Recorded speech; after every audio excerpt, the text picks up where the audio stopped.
Alright folks, my dishwasher's going. There's a siren outside, and I'm feeling in the right headspace to carry out my mission for the rest of the day. Part of this mission is to bring you my 2025 DPP Viability Rankings, obviously. But I also have some other things I have to do. And I have to get them done in a timely fashion because for this mission to really be a success, I have to go to bed early tonight. I've been staying up late the last few nights. I keep telling myself, no, tonight you're gonna, but no, tonight I have to get all these things done, and I want to watch a movie. You know, a movie I'm really excited for, In the Bedroom by Todd Field. Yeah, so we will jump into things, because sleep is the cousin of death, and it comes to visit you in a more ominous manner when you're not visiting it properly. That could have been thought out more, but see what's happening, you know, yeah. Okay, so, for those of you who have watched my Viability Rankings videos before, you know that, number one, they're not much of videos. They're effectively podcasts with the mildest of visual components. Not that that's that different from my usual style of video, but in this one, it's really, really minimal.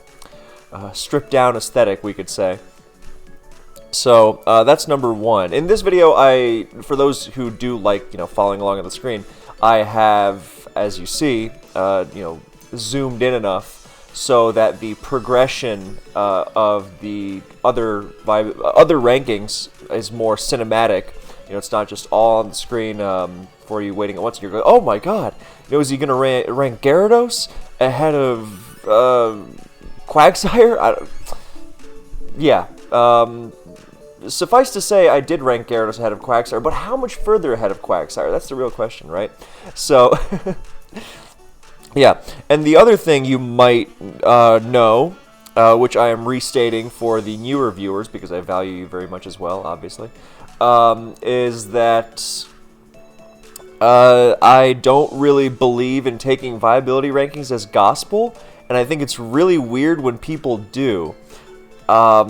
Like, I posted this image in the DPP Discord, like, hey guys, if we're all posting our viability rankings, here's mine, I'll make my video soon.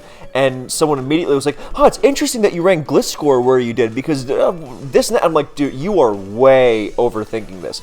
Now, this is not me saying it's not that deep. I hate that expression. I find that expression to be a common saying for people who really, really hate thinking about things, and that is as far away from how I like to approach life in general as you can get. But when I say, you are overthinking this, I'm saying you are putting too much stock in the specifics of, oh, Gliscor is ranked here and here. I love Gliscor, for the record. I've been one of Gliscor's biggest fans for a very, very long time. So it's not just a matter of, think of it like when people will take a look at someone's record on a spreadsheet, from a tournament and be like, well, that's the record. That's that player's worth, as opposed to the more interesting things. So it's not about the final ranking, whether it's mine or the combined ranking that will be put together in the viability rankings thread. When everyone has submitted theirs and it's been averaged out. So we find out, what the real number one of the tier is, which, again, grain of salt. If someone has Honchkrow ranked ahead of Staraptor, that is not really the biggest deal in the world. So, yeah, it's more about the discussion. I'll stop there. But before I jump into things, and for those who are just listening, the way it's structured now, the only thing you see on the screen is, in S1 rank I have Tyranitar, and in S2 rank I have Heatran, Jirachi, and Clefable. Maybe there's more, I don't know. I zoomed in as much as OBS would allow me, / I could tolerate with my limited technological capabilities. So, that has placed you on even footing with the viewer. So, as an aside before we jump into things, when did tier lists become like a non-gaming thing? Because I remember viability rankings were brought to the world of competitive Pokemon in late 2012. I remember during Black and White 2, I think the UU player base started with the viability rankings, then it carried over into OU. And now I'll see like tier lists of, I don't know, junk food, tier lists of actors who have played whatever character. And I'm just like, well, when did this become like a mass thing? Why is the average person I walk down the street and see very capable of, talking about tier lists? Tiering does not feel like a word, people outside of niche, like hyper nerdy, maybe even not niche, I guess gaming is pretty big, but, outside of like nerdy community, I don't know. Anyway. So, yeah, T-Tar's number 1. Oh, no, not Jirachi, not the Flinch Master? Yeah, no, I'm sorry. T-Tar is really good, shockingly. This will not come I mean, it feels so obvious, and yet there are periods where people go, T-Tar, you know how many types it's weak to? Ugh, it's slow? And it's like, okay. And then, some time goes by, and people go, I'm really appreciating Pursuit Tyranitar support on offense right now. It does so much. And I'm like, yeah, that never changed. So, Pursuit is huge. T-Tar's obviously not the only Pursuiter, but it is the best Pursuiter. And both in terms of, strength and in terms of actually being able to switch into the things it wants to pursue. So, suffice to say, Scizor is not a great Rotomancer. If you can lure a Scarf set into using Shadow Ball. See how much conscious effort I have to expend to just get a sentence out? I ran into an old friend of mine today, and I was like, no, I swear I'm okay. I'm not on drugs. I'm just tired. Yeah. So you can do that, but T-Tar just, counters everything. I made a video called Tyranitar Counters Everything or something. Counters even water types. It's the most ridiculous thing. And I think more people are appreciating it now. I know Crystal has been very outspoken is not the right word, but yeah, Breloom has been really interfering in not just the metagame but my life. Yeah, Crystal's been an advocate, let's say, of T-Tar as number 1, and I think some other people too. But this is not me saying, see, other people think it too. It's just me saying, okay, I'm glad other people are also appreciating that T-Tar is, in fact, incredibly important. It's weird. People, I don't know if it's contrarianism, but I don't want to go down that road again. I do know for a fact that people are crazy contrarian, or they just like to sensationalize and blow things out of proportion because, I don't know, they get bored. And it's at this point I'll remind you that a couple years ago, there were several top players who were convinced that mixed Flygon was broken. And you don't see mixed Flygon in my S1 or S2 so far, anyway. So what happened there? No, it was never broken. We had some people going, Camerupt is better than Heatran, actually, which was really DPPing too close to the sun, let's put it that way. Anyway, yeah, T-Tar is like so... feels like an obvious choice. It was more of an obvious choice like a long time ago, but I think it's come back. The reason it's not Jirachi is that Jirachi's obviously amazing, can do anything, but the support T-Tar brings is really peerless. Half the offense in the tier, fighting and fire and electric, a lot of that is enabled to its fullest extent with T-Tar support. Like, you take something as scary as Breloom, and Breloom is always scary because of the implicit threat of T-Tar alongside it. Whenever you're using a T-Tar weak Pokemon to check something, you have to have that, the fact that T-Tar is going to show up in mind. Otherwise, it's like, oh, well, I can counter that Infernape perfect. Oh, look, I just got pursued and now my whole team loses to Infernape. Well, then you weren't very good against Infernape to begin with. Obviously, it's not the easiest thing in the world to pivot around T-Tar trapping, everything in all over creation, but that's exactly why T-Tar is so good. And of course, it's great not just because it pursuit traps with a million sets, but Stealth Rock. Stealth Rock is actually not quite as good now. Well, okay, let me take that back. With how much T-Tar is tasked with taking on in the post-Latios world, you can't Stealth Rock and Pursuit reliably. I mean, you can run, like, I have a couple teams with, like, Stealth Rock, Crunch Pursuit, EQ, Lefties, T-Tar, alongside a Magnezone. So, you know, you don't need the Fire move to chase out Skarmory, for instance. Obviously, got to be very careful into Breloom, but, you know, you're going to have to do that anyway. But, yeah, you can do that, but that kind of team, the Lefties, kind of is supposed to reinforce the T-Tar so you can do it over and over. If you're running a Resist Berry on Stealth Rock T-Tar, I would not go for the Stealth Rock Pursuit route, because it's just tasked with doing too much. Also, as a Stealth Rocker, you now have to be very wary of Donphan. And people have asked, Kev, can you do a video on the rise of DPP Donphan? The answer is yes. I would love to. It's a great Pokemon. Yeah, so you have to be more wary of that. But, I mean, this is minor stuff. It's still... It'll work. As long as you're conscientious of what you might face, like, oh, I might face a Donphan. Let me, you know, maybe consider Ice Beam or HP Grass on T-Tar. I've been an HP Grass T-Tar fan for a long time. It is so good on offense teams that, you know, need the extra push against Swampert. And now that Quagsire is like a real force, I'm a big fan. Not the easiest thing to fit, obviously, but... Stealth Rock HP Grass, that might be a little much, but, you know, you get the idea that... Hey, I might face a Donphan, therefore this has some merit. Yeah, it can run, you know, any item it wants. And Dragon Dance is a great set. It's just that it's tougher to fit for me personally because, like I said, so much of the good offense in this tier is enabled by Pursuit support. Excuse me. Oh, good lord. That was me thinking about all those teams where I wanted DD-Tar, but I also want Pursuit. And, I mean, you can chuck on a Pursuit Metagross, which is an awkward Pokemon, by the way. I don't like it at all. Or an SD Pursuit Scizor, which I like more.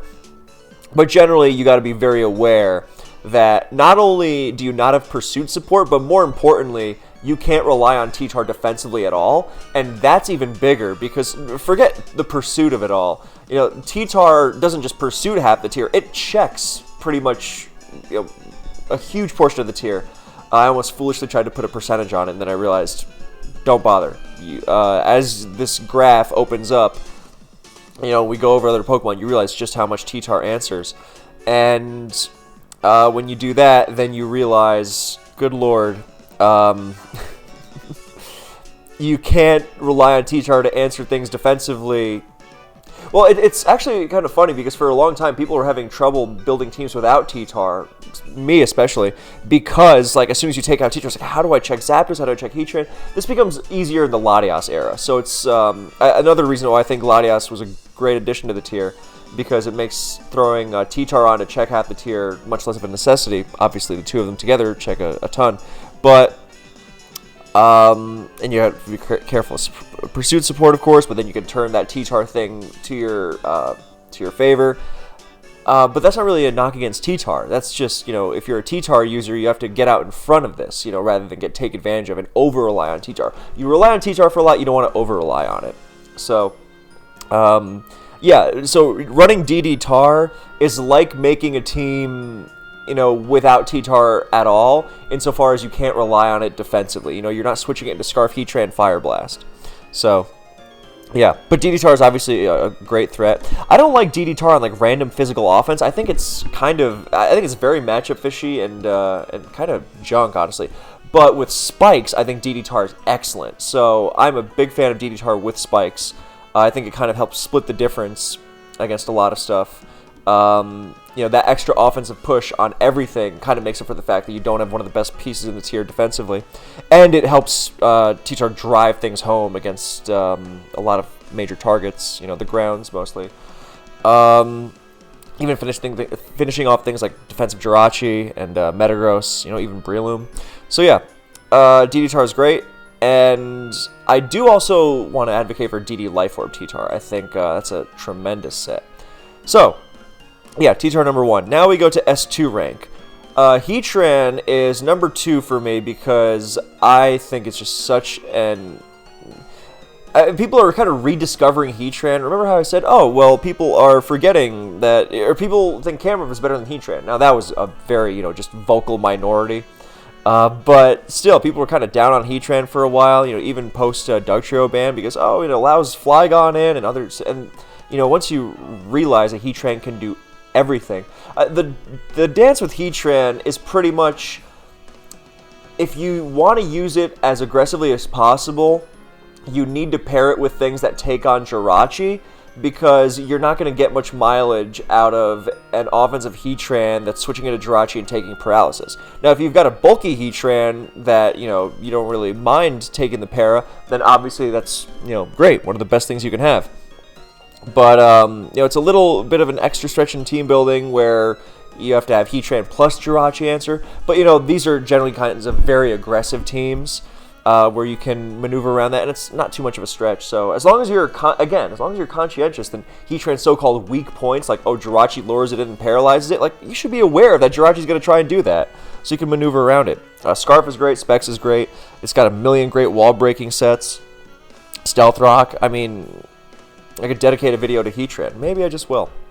So, honestly, I just think Heatran is almost underrated, which feels weird, but, with how down people have been on it, bringing it back down into a top 2 position feels like more accurate of its possibilities. Like, let's in Flygon. Like, this thing learns Dragon Pulse, man. Or people saying things like, oh, well, Mixed Flygon is so crazy because even if it gets burned, it's got Draco and Fire Blast. So burns won't... Oh, it was nuts. Anyway... Yeah, so Heatran is crazy good, and I'm a huge fan of Taunt Heatran. I think it's one of the best moves it can run. More than Explosion, because when you use Heatran as a wall breaker, then Explosion tends to be, you can kind of get taken advantage of, Protect, and, thudding into T-Tar, things like that. But Taunt maintains, that use of Explosion against offensive teams tends to be, I want to deny this Gyara a DD, so I'm taking it down with me. Things like that. Or, but with Taunt, you open up, you deny T-Tar, or a Dragon Dance, you deny Empoleon and Agility, and against defense, you don't have to... The biggest thing is that, obviously, Pursuit T-Tar is great in helping you take Clefable down, but with, if you've got an Explosion wall-breaking Heatran, then you've got, then you have to sacrifice yourself to break the Clefable if T-Tar's not going to pursue it. And T-Tar can't always pursue it, so you have to... I mean, obviously you could have both, but, you need to give yourself more options. Sometimes you don't want to pull that thing where, I blow up my Heatran, and now I'm worse against Jirachi for one thing, but even something like a Skarmory. One of the teams I used in this past SPL season, the whole thing was like, if Heatran wants to blow up here, first of all, I'm going to make it tough for it. Second of all, then, my Jirachi is really going to enjoy it. My Jirachi and my Skarf and my Rotom. So... It's a T-Tar-like thing where you want to avoid overloading it. But that's a great thing about Taunt, that with Taunt, you don't have to risk that boom into Clefable that might get stuffed by Protect, which I love. Might get stuffed by, an Errant switch into, not just, a Ghost or a Steel, because those are risky, but even like something like T-Tar is going to stuff Heatran, the Fire Stab, and the Boom, which most other things can't. So... I'm a big fan of Taunt for that reason. You take Clefable down and have your Heatran around. And I love Healing Wish a lot, so then it's, my Heatran's gotten worn down. Oh, look, I Healing Wished it. It's great. So now I have another Heatran that isn't worried about, paralysis or whatever, and it doesn't have to lose health or leftovers or whatever. I mean, obviously it's not getting leftovers back, but it's not losing, it's not getting worn down by spikes and such while taking down Clef. Now you have, your second Heatran. And dealing with 2 Heatrans with good support is very difficult for the defensive teams that you're generally using Heatran to deal with. So, yeah, obviously you have to take into account Clef being paired with things like Latios, of course. But again, Pursuit support, again, Dragon Pulse, Will-O-Wisp is really great. My buddy Jirachi, he used to be a fan of Fire Stab, Earth Power, Taunt Wisp. That's a great set. It can do so many things. You can run Toxic over Wisp if you want. Yeah, big fan of Heatran, all it can do. The subsets are just waiting to be discovered. I don't just mean like the all out of Torment. I just mean there's so many options. Like I really have to stop here because otherwise I'll just go on about Heatran's infinite possibilities. Okay, Jirachi number 3. Obviously, it's still fantastic, and it's a great Pokemon beyond just the thing that you use to try and Iron Head flinch out resist with. Obviously, this is an amazing tool to have at your disposal, but it's obviously best when you support it to like knock those steel resists down, and then you just finish off a weakened team with it, because it's as opposed to just, let me flinch out this bold Zapdos from full health, even if it's paralyzed.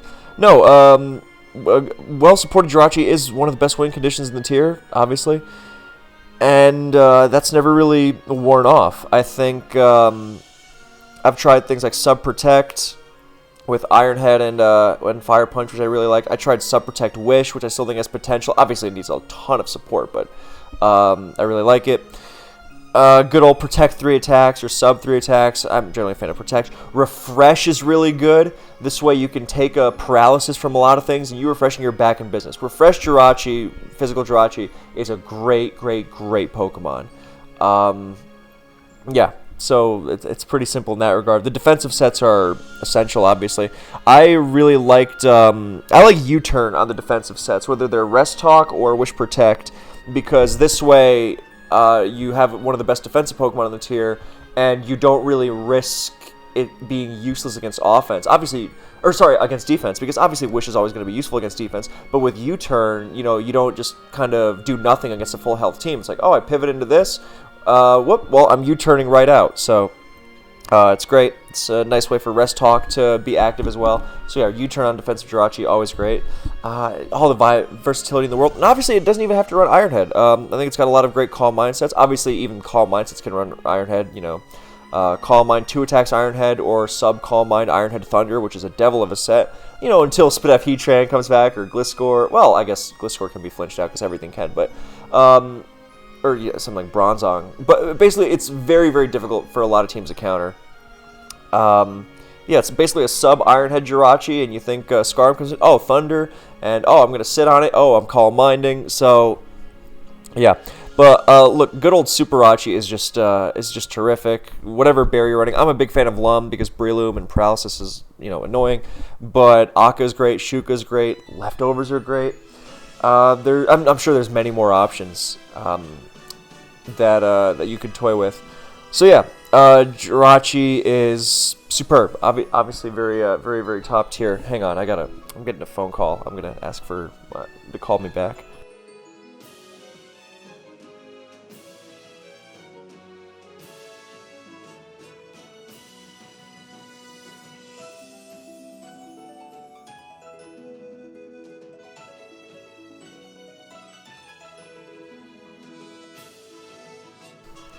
Okay, next I have Clefable. It's a pretty simple Pokemon. Obviously, it's got a ton of options. But the reason I have it is because it is ruthless in the team builder. I mean, obviously, great Pokemon in the battle. It's not passive just because it's a wall. An aggressively played Clefable, and aggressively played defensive team in general is always great. I think people tend to overlook that. But the reason why it's up here is because it is... it suffocates you in the team builder, and I feel like a lot of people still, even knowing how good Clefable is, will just gamble against it, and this is the worst Pokemon ever to gamble against, because it's not something you can play around easily at all. It's like, well, I hope I crit this multiple times. So if you got a hazard abusing team, you have to be able to pummel this. And obviously it's such a great Pokemon in large part because even offensive teams, you think, oh, I've got an offensive team, I've got a ton of firepower, no way this thing walls me. I'm not over-relying on passive damage, and then it kind of does. Bold Clef is a physical hit taker extraordinaire. With Thunder Wave, things get really nasty. Protect is great. Even though it has Soft Boil, that extra lefties is great. Scouting Choice is great. Especially nice if people are trying to Pursuit you with CB Tar. One reason why I like Black Glasses on Pursuit Tar for the maximum muscle / longevity, because obviously you don't want Life Orb, while still being able to mix things up against Clef. Lefties is similarly good. But yeah, Clef puts a ton of strain on the team builder, and I feel like people say, yeah, Clef is a big deal, whatever, but they still kind of underrate it in a weird way. Like I saw so many teams where like the plan against Clefable was just pray I don't face it, and I'm like, what are you?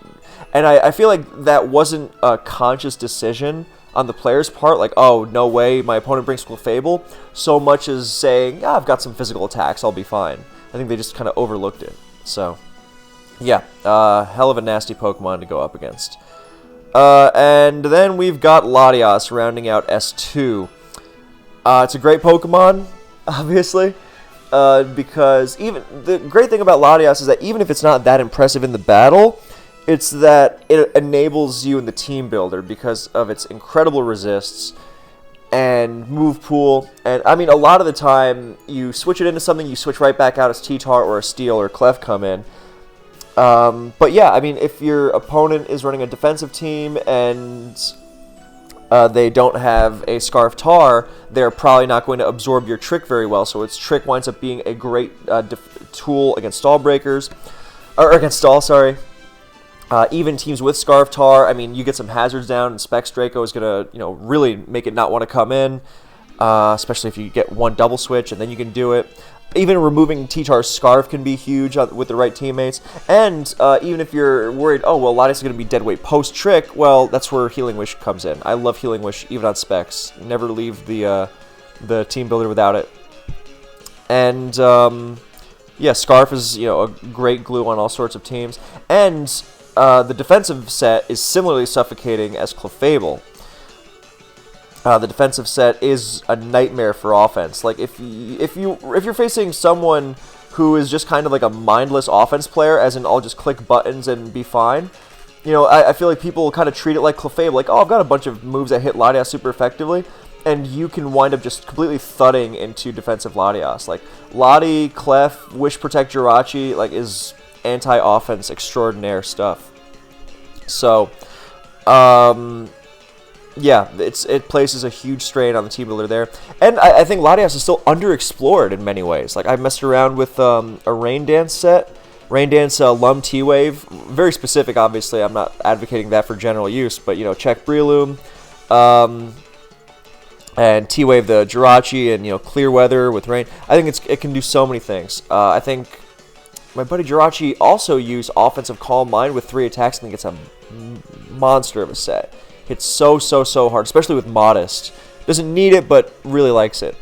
Yeah, and even forget defensive with like Reflect and T-Wave. Like just Calm Mind, HP Fire is still a great choice on balance teams. Yeah, pretty simple. Like those resists are just beautiful, but it's not immovable. That's very crucial to remember. But as long as you don't use it as a it's great because it's not supposed to hard counter everything, but it helps you play around so much really nicely. Yeah, so now we move to S3. Oh, at this point I should also say, like, the distinctions between, like, S1, S2, S3, like, yeah, like, it is there, but, like, yes, Breloom is just behind Latios, and I don't think there's a huge difference between, like, the sub-ranks. Like, yes, I do think that Breloom, Zapdos, and Metagross, the S3s, are, a cut below the S2s of Heatran, Jirachi, Clef, Lati, but, not by a ton. So, Breloom, I won't spend too much time on because I've been talking about it a lot in videos recently. It's Spore, I think, has to go. Or Sleep as a whole, whatever. But it's crazy oppressive. It's great into offense. It's great into stall. People say, oh, it's not so good against offense without Spore, but, I guess that's not really the subject here. But, no, I think it's incredible because resists, longevity in sand, because of Poison Heal, knockoff immunity, which is huge when Clefable's spamming that to high heaven. Even like a defensive Empoleon or even like a Donphan or Gliscor with knockoff are incredibly annoying. So, Breloom is huge in this regard. It's got so many sets it can run. A lot of them don't even need Spore. I was a big fan of several of them. Obviously, there's some that, with Sash lead or Scarf lead, which are great Pokemon, those rely on Spore. But the idea is that, by and large, Breloom's got a ton of sets that it can run, that it can mess with pretty much anything. And, yeah, I'm looking forward to seeing it in a Sporeless world. I think it'll still be excellent. But, yeah, my internet just crashed out for some reason. I don't know why, considering the internet here is working perfectly. Maybe it's because the weather is being... whatever. It'll be fine. So we just go without music for a few seconds. Yeah, Zapdos, I think, is crazy broken, honestly. I mean that as an exaggeration, but Zapdos is another Pokemon like Clef and Latios where people say, oh, no, I'm fine into Zapdos. No, you're not. Zapdos is one of the things I'm most paranoid of in the team builder. Because it specializes. It has a very Latios-esque quality. They're good partners, too. I think we should see more teams with both of them. Okay, my internet's back. Where it specializes in, facing these teams that think they have enough power to break it. Like, oh, I've got some Heatran Fire Blast, I got a T-Tar, I got a Latios. No. That's the kind of team that I would bring Zapdos into and know my opponent feels safe against it, and then I would exploit that, with glee. I love Zapdos. It's one of the most reliable Pokemon for me. Hopefully this Zame remix. Okay, good. We are back in business. Check out Zame's remixes if you haven't. I use them in pretty much all my videos.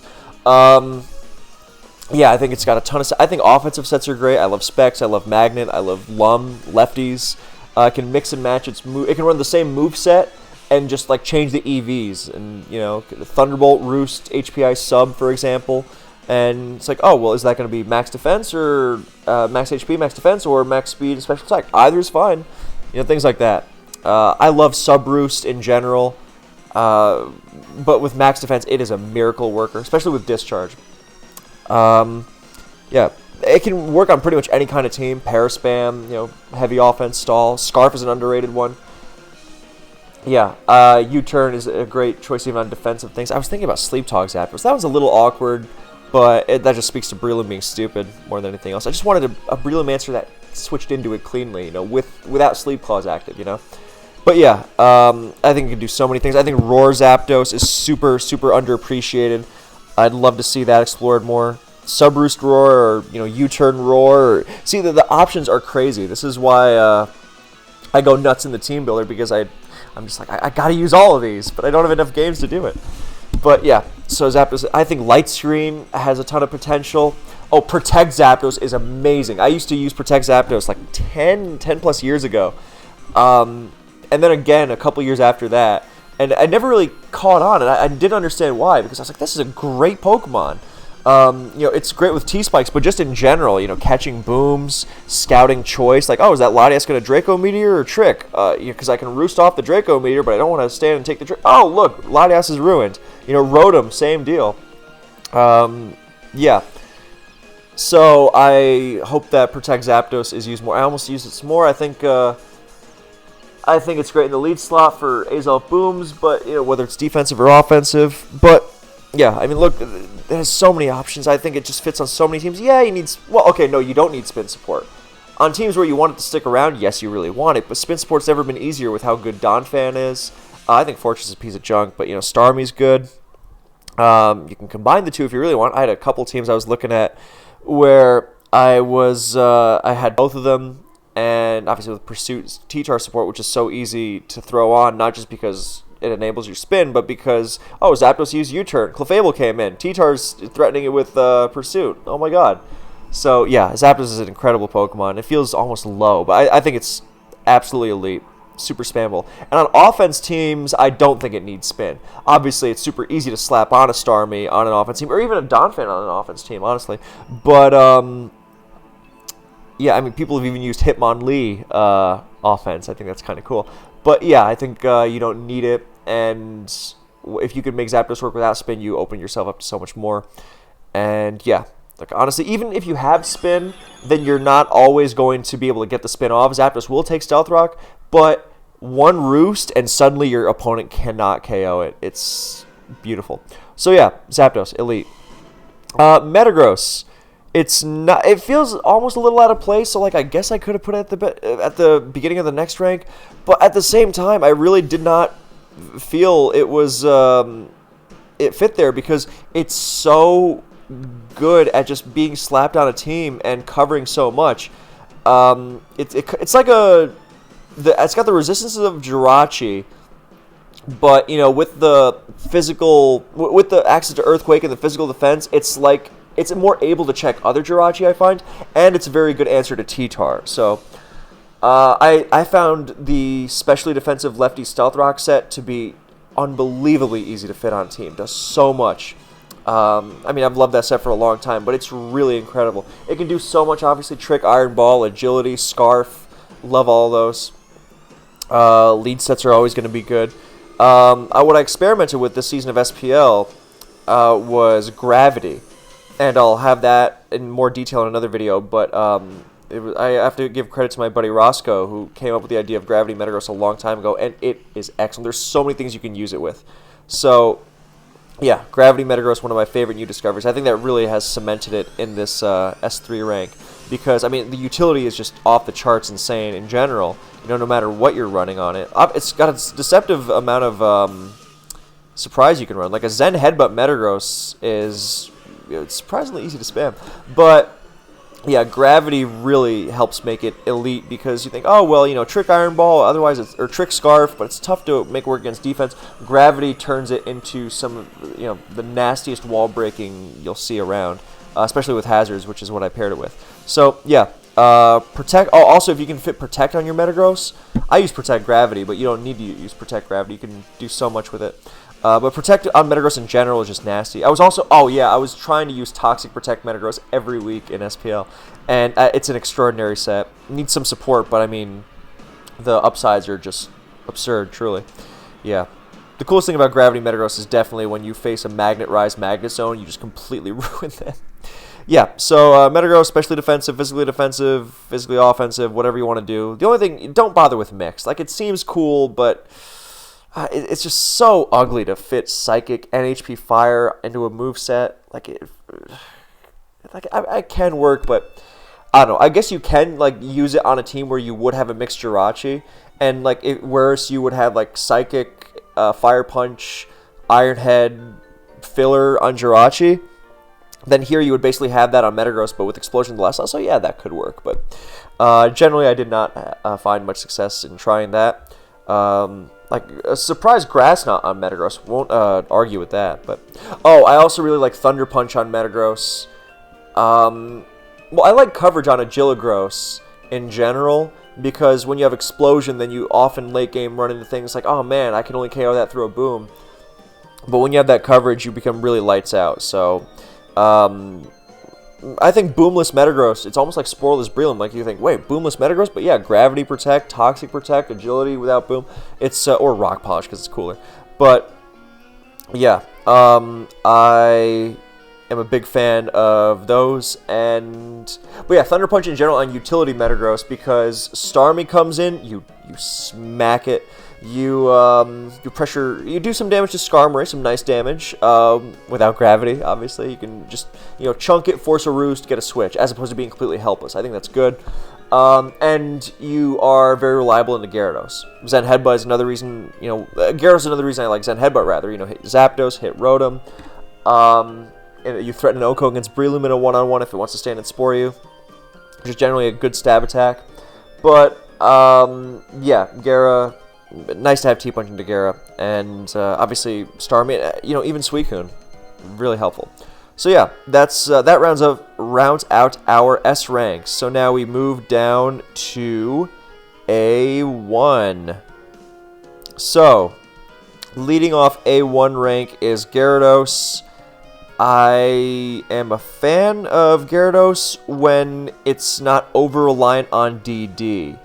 Obviously, DD can spiral like nothing else. Insert McMegan versus Lavos meme here. But what I like about CB Gyara is that when you hit the field with Gyara, you're doing so because of its great defensive utility. But then you're going to D. You need that turn to boost. I mean, it's not just a Gyara thing, obviously. You need that turn to boost, and then you want, but you also want to do damage. But you then might risk losing your Gyarados, because just because you get the DD doesn't mean you're plowing through everything in sight. So that's why I love CB. I mean, look, and you don't have to be CB to do immediate damage with Gyara. You can just Waterfall, but you want power. So I was thinking about things like Mystic Water. Thought about things like Citrus Berry, so I could switch it into Stealth Rock more, if Spin isn't working out or if you can't fit it. A la Zapdos. Citrus Berry Zapdos actually sounds really good. So, you can do so many things with it. I was thinking about a set with Taunt Toxic. Or not Taunt Toxic, sorry. Taunt T-Wave. Just this pure utility thing. Just to make it do as much as possible without, relying on DD. So, but Choice Band is my favorite. I love CB Gyara. I think it's really excellent, and it's definitely my go-to. Yeah, I think DD Mystic Water is a nice middle ground, because early on you could throw out, powerful waterfalls. And then, obviously, DD Mystic Water is a pain to deal with late game. But, yeah, it's got a great variety that's not underexplored. I mean, the sub-DD T-Wave junk is a pain, but, terrifying. But just T-Wave on it in general. I think Lead Gyara is good. I don't think you need to commit to DDing with Lead Gyara. I mean, CB is good too, but just that's what I mean, like taunt T-Wave stuff. I think it's underexplored. Oh, Scarf Gyara is, tough to fit. Very specific, but that is a good Pokemon. The speed, giving something of Gyara's immediate offensive threat instant speed is obviously, going to be great. It's a great, you leverage that defensive profile into a good DD check. Yeah, Scarf Gyara is an underrated set. Give it a try. Skarm's pretty simple. I think Skarm teams are as good as ever. Magneton is more common than ever. I made a video on Magneton and Magnezone, but I think Magneton has eclipsed Magnezone in usage. I might have to make a follow-up, actually. But yeah, because there's so much mag, then nowadays, I'm not a fan of Shed Shell Skarm at all. But I grudgingly concede that it has its place now. But what I think is more effective is you just figure out how to make use of protect your spike, beware, and if you don't have a ghost, and not that mag plus spin is the most common thing in the world, but have a plan for mag teams. If I face a mag, how am I going to punish them for having mag? Okay, well, you may have gotten rid of my Skarm, but that means you're going to be running a structure like this, and therefore my other Pokemon will punish you. So, things like that. But yeah, the rise of Magneton actually means that Spadef Skarm, if that's going to come back, you spike and you Whirlwind, and then you have the Skarm for Death Fodder later, because that lives a timid Scarf Magneton easily. So, that's cool. And I like offensive Skarm too. Like Sash Lead is great, but I think there's even something to be said for quote unquote lead Skarm outside the lead slot, where you just play as a very aggressive Skarm that just gets in early, and you commit to stacking hazards. But when you don't lead off with it, you are able to pick and choose your spots more easily. So and you can do things like Sash doesn't work out as well outside the lead slot, but you can run Whack and Berry. If you want that extra layer on mag, you can run Akaberry, which really trips up a lot of Heatran. That was an old favorite of a couple players, including myself, a long time ago. So that's a good one. But yeah, you can run Cuss Tap on it if you want. I think Skarm is always worth exploring. And, you could run Lum on it and switch into Breloom. So, yeah, offensive Skarm deserves more experimentation. I'm going to take a bathroom break, and then I'm going to come back and we'll talk about Rotom.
Okay, so Rotom's good old flagships like Scarf and Rest Talk, especially Scarf, are self-explanatory. Those are just eternal DPP excellence, very important, which is why they're up this high. Protecting spin. They're not ironclad spin blockers, obviously, but having them as an option is always good. But beyond that, they're just great Pokemon in general. And the Rotoms, I mean, they're all kind of the same because I think the form's extra moves are kind of underexplored. I really my go-to on Scarf Rotom tends to be Rotom Heat, genuinely because the coverage and power of Overheat is really good. Like being able to drop Jirachi from high health, Metagross, offensive Bronzong, Scizor, even the Mags. It's really, really helpful. I mean, and even back when Shaman was around, it was super good. But being able to, dumpster Breloom from full health is great too. So I really like Scarf Rotom with Overheat. And I wonder if other sets can make use of Overheat as well. I'm sure they can. Yeah, I really like general utility Rotom. T-Bolt, Pain Split, HP Ice, Wisp, Colbur, Lefties, Lum. Especially Colbur. That's a favorite set of mine going back like a decade. Just general utility, because you don't always want Scarf. You want some, you want the utility of Wisp, but you also and Pain Split. And I do love Sub Wisp Pain Split. That's a set I brought again this year, and it's been kind of MIA for a while, but it's really, really effective. It's a massive pain, but obviously with that set, you have to be very careful of Breloom and Gliscor, and that's why I threw on HP Ice. Way back when. It's just a great coverage move to have as a whole. You can never be too safe against those. And the coverage of HP Ice is really helpful when dealing with something like Dragonite one-on-one or Flygon. So, yeah. I think Specs Rotom is eternally underrated. You can go modest with it these days, I think. But it's always going to be good.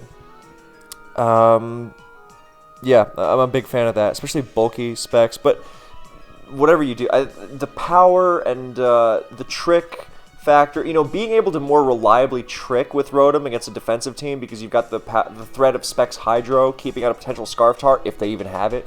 It's a really underrated aspect of messing up defense. Yeah, and it's got so many sets it can run. My buddy Jirachi, who I keep mentioning because he's got a great mind for DPP and the game in general, he really likes these offensive sets with Sucker Punch, and I really wanted to use. I came so close to using one this season of SPL multiple times. It's a great Pokemon, because it's got so much flexibility. T-Bolt, Shadow Ball, Hydro, Sucker.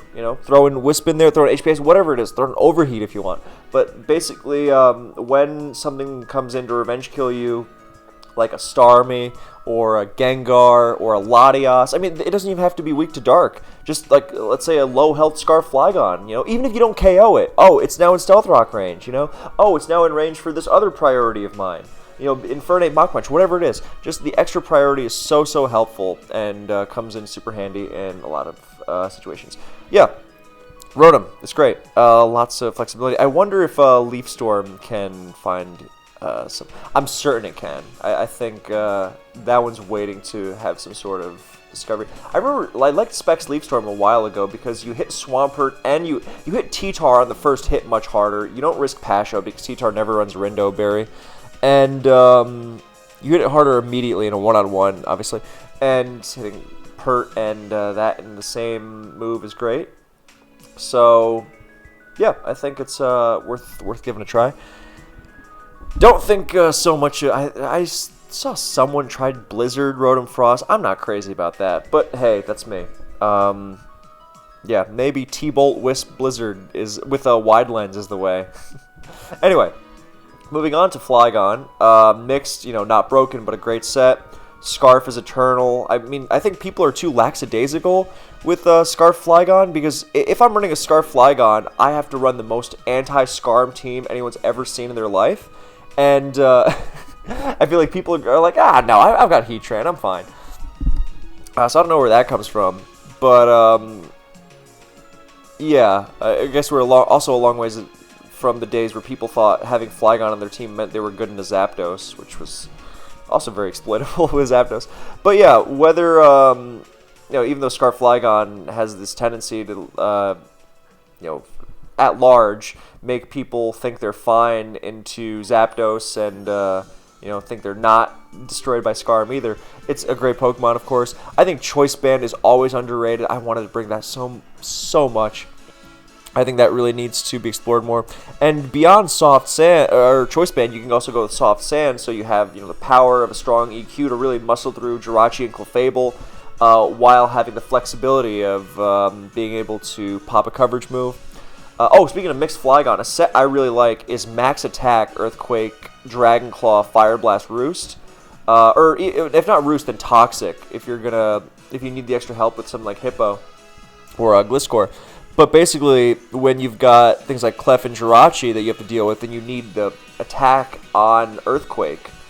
And you just need, the Life Orb Fire Blast to take care of physically defensive Skarm. So, obviously, if you can throw a Mag on this kind of team, you don't even need the Fire Blast. I mean, yes, it's nice for Breloom, but just the extra move you get is superb. Sub-Roost Dragon Claw EQ is so good with Life Orb. I love that set. I think you can run something like that with lefties too. I wanted Protect Flygon several times. I think you can run Toxic Roost, Toxic Protect. It's the possibilities are sickening. I feel like I could make. I wanted to make a moveset video for every Pokemon in DPPOU, every good Pokemon, and then I was like, I will go on. The possibilities almost sicken me. So I feel like I would be better off making an individual video for each Pokemon. Like, oh, this is everything that each Pokemon can run. So I think I'll probably wind up doing that. So Flygon, eternally underrated. Mag, no Mag, Trick Iron Ball, Metagross, T-Tar support, Heatran support. It's so good. Lumberry's good on it because, Jirachi's going to eat an EQ and Body Slam. Oh, well, that didn't go anywhere. And again, Choice Band is a way to punish, or even physically mixed Life Orb Flygon, which I don't see anyone else running, but I really hope they do. I think is really, really worth exploring. Just because a lot of their Flygon counterplayed, so-called, winds up being, I can take an EQ with this, and then they can't. So, again, Soft Sand is also good for that. I liked a Sub-Roost with Life Orb with some bulk, so I think I was trying to get it to survive Jirachi Body Slam, actually. But, the power on Adamant Life Orb is just sickening. Sometimes you have to go with plus speed if your team is fast-paced to the point where you can't really switch against Jirachi too much. But, yeah. I think Lump Flygon deserves more thought. Oh, and as for mixed Flygon, I also really like Draco EQ Fire Blast Outrage. That way you can run, full-powered Draco, and you still have the Outrage to drop Clef. Obviously, that takes a bit more of a commitment. It's kind of like the Heatran Explosion in a way, but, it can be very worth it just because it's a great move to have in general. And you kind of see the synergy. Like, Heatran, T-Tar, Flygon, they're all kind of luring in, messing up Clefable, Trick Latios. I mean, see, like, this is how, not simple, but like how naturally you can build all these teams. Like, T-Tar, Heatran, Latios, Flygon, look how simple that's coming together. Metagross, wow, that's a good team. And then you can fill it out with, Gyara or Zapdos or whatever you want, Breloom. Lots of possibilities. It's thrilling. Infernape would work there very well as well. I'm pretty sure I've built that. Anyway, point being, Starmie. Defensive sets are good as long as you're aware of how they thud into defense, but hey, that's totally fine. The skyline is beautiful outside my apartment right now, so let's take a moment to appreciate our surroundings, whatever they are, the natural beauty of the world and whatnot, even if it's raining. It was raining really hard today, but I like rain, so But not in DPP, not full rain teams anyway. I can kind of appreciate them, but more of a Specs King or standalone kind of guy. So, yeah, Starmie, I think if you are going to run like a kind of quasi-rain team, I would definitely consider Starmie. I think it's really cool. You can run Specs, or you could throw Rain Dance on it, Colbur, or Life Orb, Mystic Water, whatever it is. I think there's lots of things to explore with it. Hey, maybe Gravity Metagross has to be paired with Gravity Starmie on Hazard Abuse. Now that's an idea. Or, trick Specs, you trick the Clefable, or you threaten to 2-KO it, and, then you unleash Gravity. There's so many possibilities. Oh, my God. Again, almost sickening. It's beautiful. So, yeah, Starmie's main sets these days are Specs and Defensive, and they're great as long as you don't over-rely on them. That sound you might have heard in the background is my dishwasher opening, which it does naturally, so now I'll give it some time to let the stuff dry off, and then I'll probably take another break to just get my dinner ready and get in the oven, so by the time I finish this video, I will be able to eat. Yeah, so this video will have a bathroom break and a food break.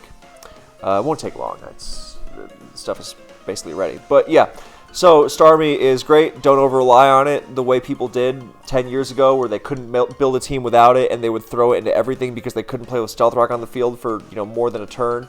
They would sacrifice it early on. Oh my god, why am I losing to Infernape and Gyarados late game?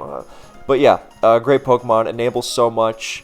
It's kind of like Latios, don't over-rely on it.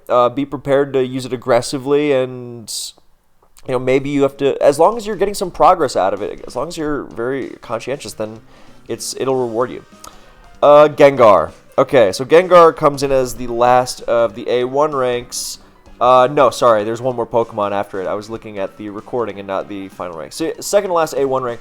I want to put Gengar higher. It's just Focus Blast is such a terrible move. But were it not for Focus Blast accuracy, which I have tried to rectify with Wide Lens, which also allows you to run more accurate Will-O-Wisp, and even Hypnosis if you want to be that risky about it. But yeah, Focus Blast aside, if you're hitting, then it is unbelievably difficult to answer. Black Sludge, Wisp Taunt, great anti-stall poke. But people kind of have forgotten about Life Orb, because basically the way the metagame progressed was that Life Orb Gengar was the standard, and then defensive teams adopted with things like Specially Defensive Jirachi and Specially Defensive Hippo to play around Life Orb Gengar, and then that's where Taunt Wisp came from, completely shutting these things down, and now it's the standard. And I think people, with the shift back towards physical or mixed diff hippos or physically defensive hippos and physically defensive Jirachis, they have kind of forgotten about the power of Life Orb Gengar. Now, obviously, you don't want to just assume you won't face a Spit-F version of Hippo or Jirachi, which is why I like Life Orb Gengar with Spikes, which is really going to mess them up, no matter how specially defensive they are. And Taunt is also nice on on Life Orb Gar. But what I wound up using was a Will-O-Wisp even on Life Orb Gengar, simply for the fact that in a one-on-one against Jirachi, you're still going to mess it up, But obviously, it really hates switching into Shadow Balls with hazards. So, yeah, Life Orb Gengar, the power is outrageous. Everyone who thinks Clefable is a Gengar check should have their Clef melted by Focus Blast. Obviously, hitting multiple Focus Blasts is 49%, which is terrible. But that's why, if not Wide Lens, which is effectively a power boost as far as I'm concerned. I was also experimenting with Sludge Bomb, not really for the coverage so much as just A, it's stab, so it's going to be hitting hard, and B, you have a 100% accurate move to deal with Clefable. Like, I had this set, I forget even what item I had on it, but it was, I think the item was flexible, but basically Shadow Ball, Focus, Taunt, Sludge Bomb. It could be Life Orb, it could be Black Sludge, whatever it is. Basically, I think it was probably Black Sludge, if you're going to be taunting Clef with it. But basically, you have a low health Clef, right? Because you've gotten it low with Taunt Heatran or Pursuit T-Tar. Oh, I forgot to mention how much I love Taunt on T-Tar as well. I paired Taunt, T-Tar, and Heatran together so many times. They're excellent. Amazing. Love them. Yeah, so Taunt Gengar, which, works very well with them. It's like, oh, I taunted the Clef, but now I got to hit more Focus Blast. Oh, look, Sludge Bomb, So, it's not the most spammable move because steals and whatnot, but hey, and actually in a one-on-one, if you got Gengar against Zapdos or Gyarados, you Sludge Bomb, you're hitting them harder than Shadow Ball. I mean, and you have that nasty poison rate, so not a bad move at all. And I mean, even if they pivot like a ground into it, enjoy your poison Hippo, So, yeah, I think that deserves exploration. Life Orb in general, like Life Orb HP Fire is, brutal. Life Orb T-Bolt is really good. Any kind of coverage on Gengar that really increases your 1v1 potential is so huge on a Pokemon that's already threatening so much with how it hits the field with its resist and instant power. So if you can Life Orb T-Bolt destroying a Whack-In Gyarados is just beautiful. Yeah, and the final move, this one I used in the SPL Semis tiebreaker, was also Sucker Punch on the Life Orb set. Similarly to Rotom, except, with Gengar, I think it's even more effective because there are even fewer things that outspeed it. So, Starmie comes into Revenge Kill, Latios comes into Revenge Kill, Scarf Flygon, whatever. Then you have I think it's just as powerful as Rotom's. I think they have the same base attack stat. It's comparable either way. But yeah, with Life Orb, Sucker Punch, I mean, look, you're not taking things down from huge health, but you are going to... it's a great weapon to have because you think, oh, it's not going to do that much damage. And then you get into a real battle situation where you just need a little bit of extra chip, or you need to finish off that DD Gyarados or whatever, and you're like, I'm so glad I had this move. It's a Sucker Punch Gengar, use it more. Great Pokemon. And the nicest thing about Sucker Punch Gengar is you beat other Gengar with it. That is huge, because Gengar on Gengar matchups, those kinds of teams, they can really, if you don't have a Chople T-Tar or Spadef Metagross, yeah, it's another reason to lean on Spadef Metagross, they're even like a Bronzong, but whatever your options are, Chople, Heatran, or some kind of Jirachi, whatever it is, it's just being able to have the one-on-one advantage with Gengar is just so great. And especially if you have HP Fire Life Orb Gengar, it's like, oh, I don't even have the speed tie against Gengar. Oh, well, I have Sucker Punch, so it doesn't matter. So, yeah, love Sucker Punch Gengar. Now we're going to finish out the A1 ranks with Swampert.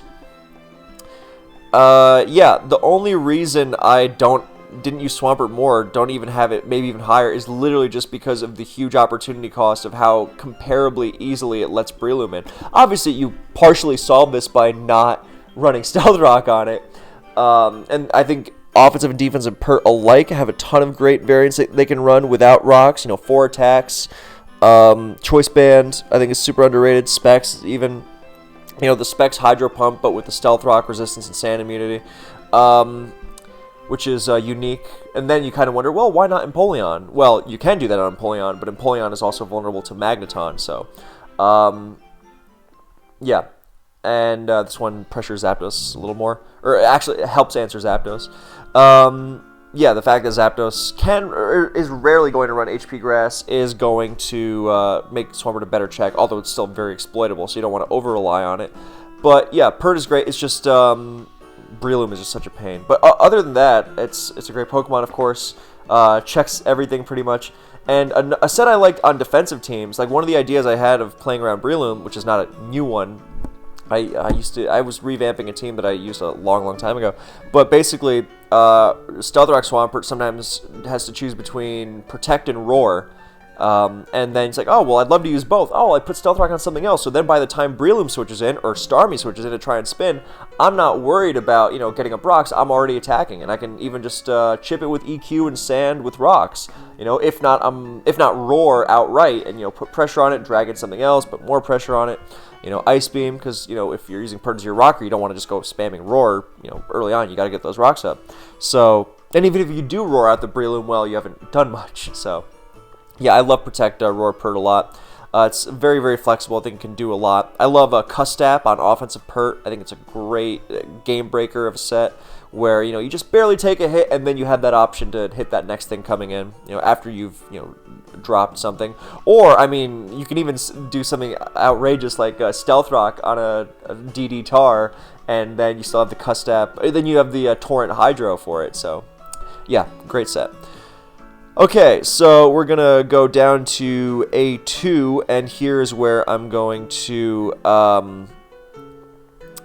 answer the call of my food, because I'm starting to get really hungry, and I'm trying to not starve. So I will now go quickly prepare my food, throw it in the oven, and then we will get back to A2 and look at Swampert's ground-type cousin, Hippowdon. So enjoy the music before then. Until then.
Alright, I am having turkey breast with sweet potato this evening, for those wondering, and I just seasoned the hell out of that turkey. But I also realized that I'm really hungry, so I'm also boiling some water and I'll throw some eggs in. Anyway, so Hippo, Hippo's self-explanatory. It's great. It's essential. I don't think it's just a stall Pokemon. I think there's a lot of balance teams that could use its utility. You know, much like they would a Swampert. And obviously, you lose the water neutrality, but the recovery, you know, the sand is really nice. So, yeah, I think it's weirdly unexplored in that sense. I also like Protect Hippo a lot because look, you can never have too much Protect. Being able to stop booms, tricks, just chip damage. I mean, all the great stuff Protect does. The Power Protect, apparently one of my more popular videos. Yeah, and so Protect Hippo is underrated, I think. And I also was thinking about using it as a kind of wall breaker on balance. I think you'd need Magneton support or, you know, Gravity, theoretically, hey. But basically the fact is that Hippo gets superpower, and I think that could be really, really, really effective because, number one, it lets you destroy Clefable. You have to be careful with your timing. It's not like, because you're slower, and it's not like, so, you know, maybe you paralyze it, but hey, I mean, this pairs well with Discharge Zapdos, so not exactly the tallest task. And basically, Earthquake is already, you know, really threatening to put a charge into it. But with Superpower, you can really threaten it. And what else I like about Superpower is that I was envisioning this on an Adamant Hippo, so you wouldn't have a ton of bulk. I mean, max HP is still a ton of bulk, obviously, but and it's nice because with this kind of offensive Hippo, you can kind of absorb knockoff with it from Clef, because you have that huge HP stat and slack off. So I think that occupies a really interesting niche. But yeah, with Superpower, then you don't have that much physical bulk, so you're a little more scared of DD Tar, and oh no, it runs Shuka Berry, but oh wait, you have Superpower, so you just, you know, clock it through the Shuka and KO it, and I think that's really cool. But yeah, there's lots of cool stuff it can do, I think. I don't think Curse Hippo is worth that much, but, you know, maybe, you know. Yeah. But yeah, Hippo, good Pokemon, worth trying more stuff with. Azelf, speaking of trying more stuff with, I really wanted to run CB Azelf a lot this season. I think it's it's forgotten, it's great. It's best when it's, you know, forgotten, but it's always going to be a good Pokemon. But it's more difficult than you think to put a good team with it together. Like a team that really meets the standard of, you know, is it worth using this? I think there are a couple, obviously, but it's very restrictive, so I think that's why we don't use it more. But Standard Lead Azelf is great. I love Trick Scarf Azelf Lead. Get the jump on Arrow. Just generally be a pain for everything. Guarantee those rocks above all else. And a set that Blunder used to really like, actually, was Scarf Azelf, like mid-game, like just a good old Scarf Azelf. Philip7086 used to like it. I had experimented with it, and I, you know, was surprised by the results. It was inspiring to see that Phil using it. And I was like, you know what, I'm going to try it. Hey, it's pretty good. Like Scarf Latios, kinda, you know, minus the bulk and resistances. But hey, U-turn and Explosion, those are some big moves. So you get a surprising amount done with it. It's very easy to spam U-turn in conjunction with things like Flygon and Infernape. And, you know, you don't have to run Scarf Flygon, so you can run something like Choice Band. But yeah, I think Azelf, like, I've thought about mid-game, like, offensive Azelf or late-game offensive Azelf. It's just, the coverage is just kind of awkward. You know, like Psychic Fire Blast, like, yeah, you can, it's got a lot of coverage, but it just never quite came together in the way that, like, a mixed Jirachi might. Like, theoretically, look, this is a mixed Jirachi with Fire Blast, which could be an Explosion, which, you know, is potentially huge. It's just that it's not really the mixed Jirachi because it doesn't have that, or even mixed Metagross because it doesn't have that secondary physical stab, you know. So, but hey, you know, I think it's a potentially nasty Pokemon. That speed stat with Fire Blast for Jirachi, I think it's like, don't bother with Nasty Plot. But there's something to be said for like mid-game Azelf. Hey, maybe Taunt is the thing you need to split the difference in coverage. But yeah, I think it's still worth exploring. I'm not sure what the exact set is, but it is worth thinking about. So, Empoleon. I love Empoleon. I might be ranking it a little highly here, but I really think highly of it. Yeah, I think pretty much all of its sets are great. I mean, look, I even like Scarf Empoleon. Now, I realize it's a little out there, but it's such a good Pokemon to throw on a team. You know, now I'm thinking it's like, oh, you know, could I put it higher? Maybe I should have put it lower. And this is where the relative arbitrary nature, or the relative good lord, Kev, yeah, where the relatively arbitrary nature of viability rankings comes into play. Like, yeah, I could have swapped. Maybe Azelf should have been ahead of Hippo, but you know, I made the decision, so. This is more of a rough outline and, you know, why these Pokemon are good. So, yeah, Empoleon, look, SD I think is cool. Like, I mentioned Specs is great. The agility sets are obviously its flagship, but I love those utility sets. I think they're so great. Oh, I love the lead set, obviously. But, yeah, lead, Specs, agility, those are its, a lot of what you're going to see from it. But, like, the lefties utility sets, you know, Stealth Rock, Knockoff, Roar, oh, they're so good. Especially defensive. It's got so much you can do. Grass Knot lets it do a lot of cool stuff. Like Jesus Christ, the eternally overlooked Shuka Stealth Rocker mid game. You know, you check the D-Deers. You can throw HP Electric on it to better deal with Gyarados because you don't need Grass Knot as much. So you can run Rocks, Hydro, Ice Beam, HP Electric. Great set with Shuka. I mean, you can throw Chople on it if you need. Whackin', you know, if you want to help yourself against Zapdos and Rotom. But I think Whackin' is better now than it's ever been before with how popular Mag is.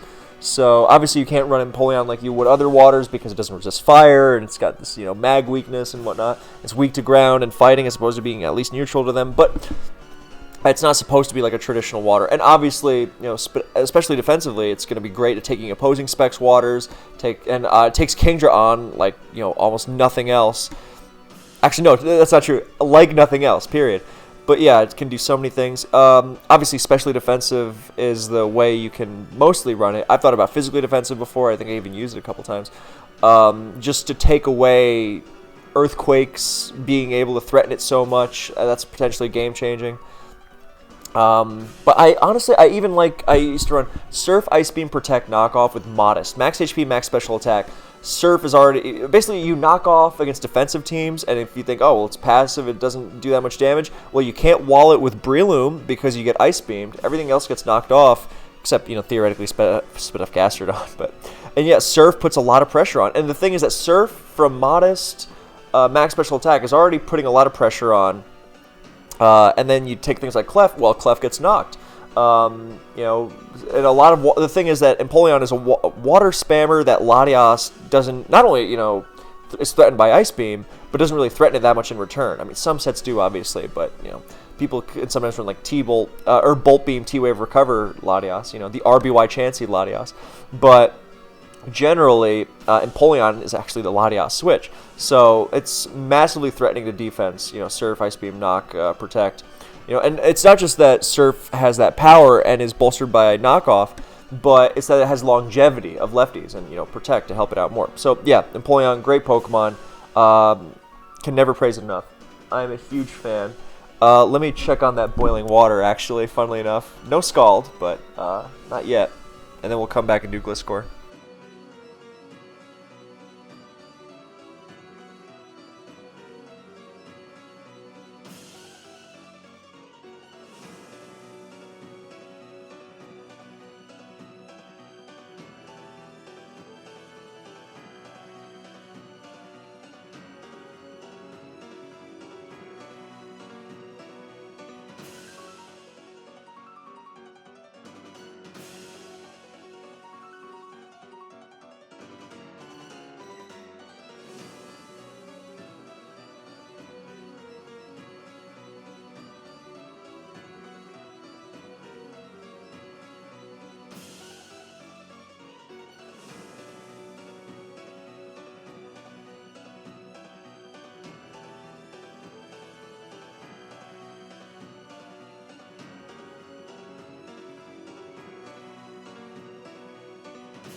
Alright, I am pleased with the progress being made toward my goal of having everything ready in time so that I can sleep at a reasonable hour and sleep well. Yeah, because sleep is the ultimate self-care.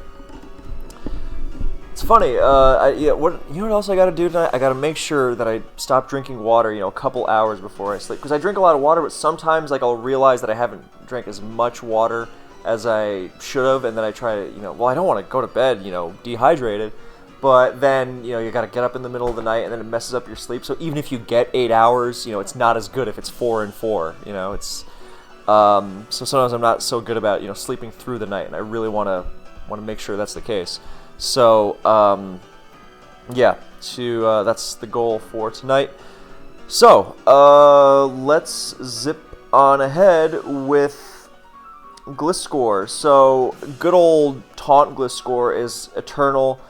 Nowadays the standard is Ice Fang because Breloom, but it's not a bad thing. I think U-turn is always underrated. U-turn is just such a good move in general, and I used to like these defensive teams that had both U-turn defensive Jirachi and U-turn Gliscor, and you take these two Pokemon that feel relatively staid, and kind of like, oh, they're good, but they can kind of, not put as much pressure on in more fast-paced games. You put U-turn on these things and they're momentum machines. So, I think Stealth Rock Gliscor is not really existent anymore. I think it should be, though. I think people think of Gliscor as either SD sweeper or defensive, utility thing, even though it's generally fast with the taunt things, but, impish nature or whatever. But, yeah, I think that people should experiment with more all-out, like, Gliscor. And I don't mean, like, all-out SD, because, so there's the utility sets, right? The standard impish, max HP, 40 defense, 216 speed, which outruns Lucario, and max speed Heatran, adamant Lucario. Because Jolly is terrible. And then, you can run less speed if you want. You can run some Spadef. You can run some... It's flexible. That's the standard, right? You can run Jolly if you want. But that used to be the old standard in the days of Toxic. But no. Impish standard. So, yeah, you got that. And then, it's good. Some people run minus defense Gliscor because, oh, it can...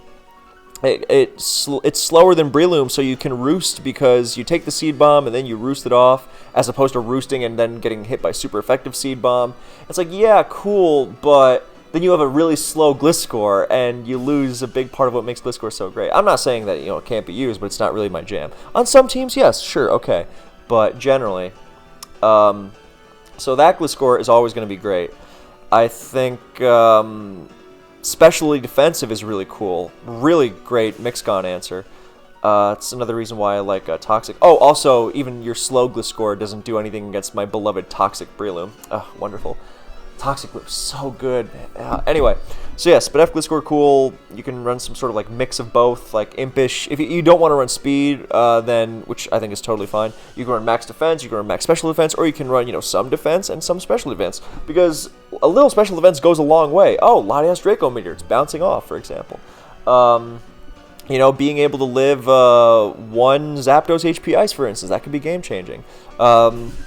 And a lot of these principles, obviously you can run some speed, so you can outrun like Jolly T-Tar and Taunted and things like that. But obviously a lot of these principles apply to the bulky SD sets, SD, Roost, EQ, Ice Fang. It's good on a lot of balance teams, mag teams. You can run Adamant, you can run Impish, you can run Careful, all sorts of things you can do. Adamant doesn't mean, max HP, max attack, but like max HP, some speed, some attack, and you throw in some Spadef because, you want to live Clefable Ice Beam at the very least. But, I've gone with as much Spadef as what it takes to survive Milotic Ice Beam. So, flexible there. Then there are the offensive SD sets. Sub SD EQ Ice Fang is a very popular one, very good paralysis abuser. Late game threat, crazy good. Then there's also SD Power Herb, EQ Ice Fang Sky Attack. Now that will blow a lot of stuff away through sheer power. That's a really nasty set. You can also run SD, EQ, Ice Fang Knockoff with lefties. Skarm's lefties, there it goes, and Mag comes in and goodbye. Or just removing something like a Pert's lefties and it gets worn down. So SD Gliscor can do all sorts of things. But what I'm referring to is like, it used to be that you could sometimes see Stealth Rock Gliscor, Rocks, EQ, U-Turn, and then usually Roost as last. But, Tauntless Gliscor defensively, not that it can't work, but it can feel so feeble. So then a lot of teams would just run Rocks, EQ, U-Turn, Taunt, which, great set. I think you could even run something like Stealth Rock, EQ, Sky Attack, Taunt, with Power Herb. I think that's a great set. So, great might be pushing it, but I think it's something that could definitely be used. Gliscor got so many other options, like on defensive sets. I didn't even mention Knockoff. It's tough to fit sometimes, but if you drop Ice Fang, because obviously it's got that toxic problem of being stuffed by Breloom when Gliscor is usually used to help against Breloom. But if you can fit it, it is an incredible move to have. One of the very best. Obviously, you have to deal with things like D-Knight too, but yeah, great thing to use. Great to have if you can fit it. I'm sure Counter can work. People have run Payback before. I'm not really crazy about that. But, the being able to lure Gengar, but I think just U-turning into Scarftar is generally going to be better. But, it feels kind of otherwise. Yeah, hits Starmie harder. SD Night Slash is, okay as well, but I think generally you're better off going with some, sub. Honestly, even SD U-turn would be cool. Or, SD EQ Ice Fang Taunt. That might not be bad. Sometimes we've even seen Fire Fang to help with things like Bronzong and Scizor on certain teams. So, yeah, Gliscor got a ton. Thunder Fang is a great one for Gara and Skarm. So, yeah, point being, Gliscor has its standards, but I think it's also strangely underexplored. Okay, so Magneton is ahead of Magnezone here. I didn't just do that because of the usage, but because it's the higher speed on Scarf Mag means it generally is more slappable because you get to use it to check DD Knight and DD Gara especially. Even DD Tar. You think, oh, well, it doesn't hit it. Well, Stab Super Effective Flash Cannon is pretty good. So the extra speed is great. You outspeed Starmie, which is huge. So, yeah, I generally agree that Scarf Magneton makes Mag better than Zone, or makes Ton better than Zone overall. I don't really care much for non-Scarf Magneton. I know I don't think that's really worth much. But this is not to say that Magnezone is not great. Magnet Rise, you go with Zone.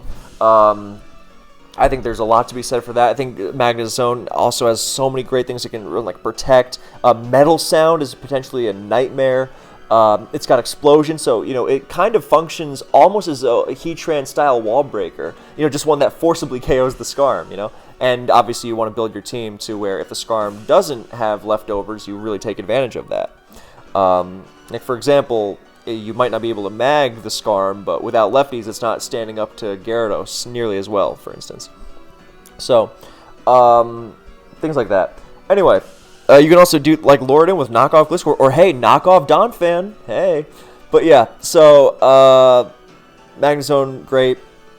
Switches into Draco's much better than Magneton, so you can kind of check Latios with it.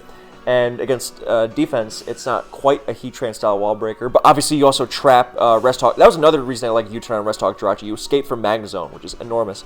But yeah, otherwise, most defensive Jirachi are going to be trapped by Magnezone very reliably. And yeah, and then you threaten Clef with Explosion. You can do all sorts of cool things with it. So yeah, a big fan of both Mags. Suicune here is... I still like Crocoon, the Rest Hawk set, but it's admittedly very hard to fit. But I had a team with Donphan with it that I quite liked. That was really the support I was looking for almost. Well, there's a lot of ways you can support it, weather clear, whatnot. But yeah, I think a good old-fashioned Suicune Zapdos team needs to come back into vogue. That was kind of what I was working with, but Suicune, Zapdos, Latios, if you can fit that together, Donphan, T-Tar, Steel. Lots of ways it can go. And a defensive Scizor I was experimenting with there. Anyway, point being, so you've got I really have come around on offensive Suicune because it's great as a lead. The Suicune's whole thing is that you struggle to get as much mileage out of it as you like because with rocks and sand, its survivability just goes down the toilet. But with in the lead slot, then it's much more effective. Or, you know, if think of it like a lead Skarm kind of thing, where, okay, it might not literally be the lead, and that was my stomach. You might have heard it, so I'm really hungry. Really fiending for those eggs, which I'll check on in a second. But, yeah, like, even you might not literally lead with it, but if you bring it in early enough in the game, you know, unencumbered by rocks and sand, and ideally not switching it into something like a Heatran Fire Blast, you know, you really have that DD Tar dilemma of, you know, I've got this on my team, but I can't really switch it into much. But, look, it is, if you can manage to do that, it is really, really scary. I don't think Suicune is much of a late-game Pokemon in many situations, but early game, it's excellent.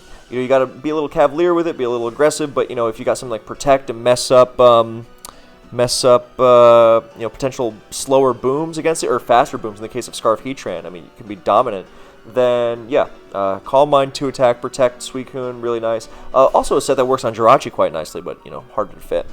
But yeah, lots of things Suicune can do, but generally, it's, you know, it's weird because it's such a great Pokemon, but it can so easily go wrong. But if you're aware of how to use it, it becomes incredible. And I feel like people kind of sleep on it because Suicune is so often kind of misused.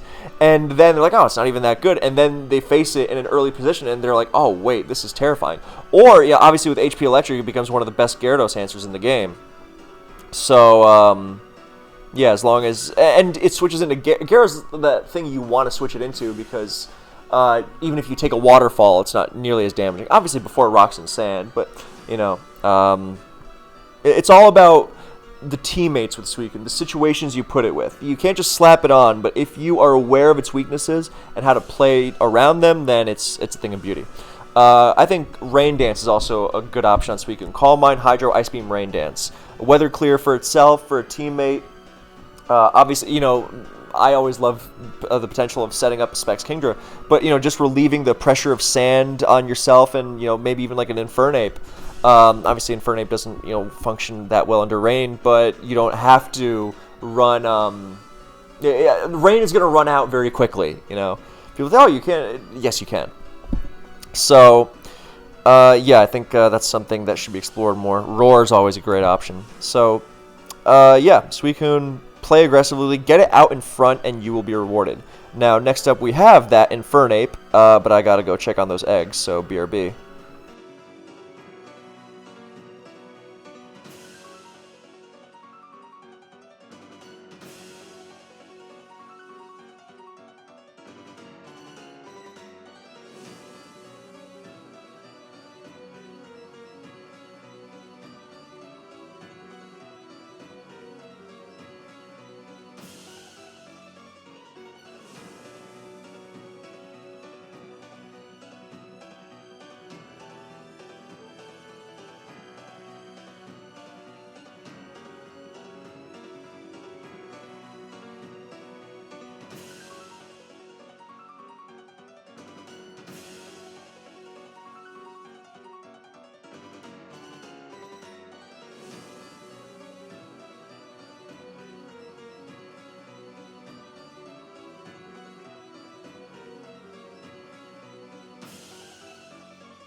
Alright, I wish you could smell the apartment right now because it is delicious. I seasoned that turkey very, very well. Okay, so Infernape. And if you hear strange sounds in the background, that's an ASMR bonus because I am now peeling my eggs. So, yeah, Infernape, I think, it went through that period of, where everyone was kind of ragging on it, which I detailed in a video. I don't know what it's called, the fall of DPP Infernape, something like that. But basically, I think Infernape is well and fully back. It's, something you got to be aware of, but just take some adjustments to its moveset. People before who were defending it were like, we just got to figure out how to use it again, and that has turns out wasn't that difficult. The sand thing is one factor, but sand also makes Infernape such a threat. It makes Latios even more unwilling to switch into it, or Starmie. So, there's all sorts of things you can do. You can run lefties on it. You can run Slack Off. You can, it's really about, Infernape in and of itself might not have the power to wall break as much as you want, but it's just a matter of teammates, And excuse me, because I'm really hungry, so I gotta eat this egg. I hope this is ASMR for someone. Anyway. Yeah, good egg.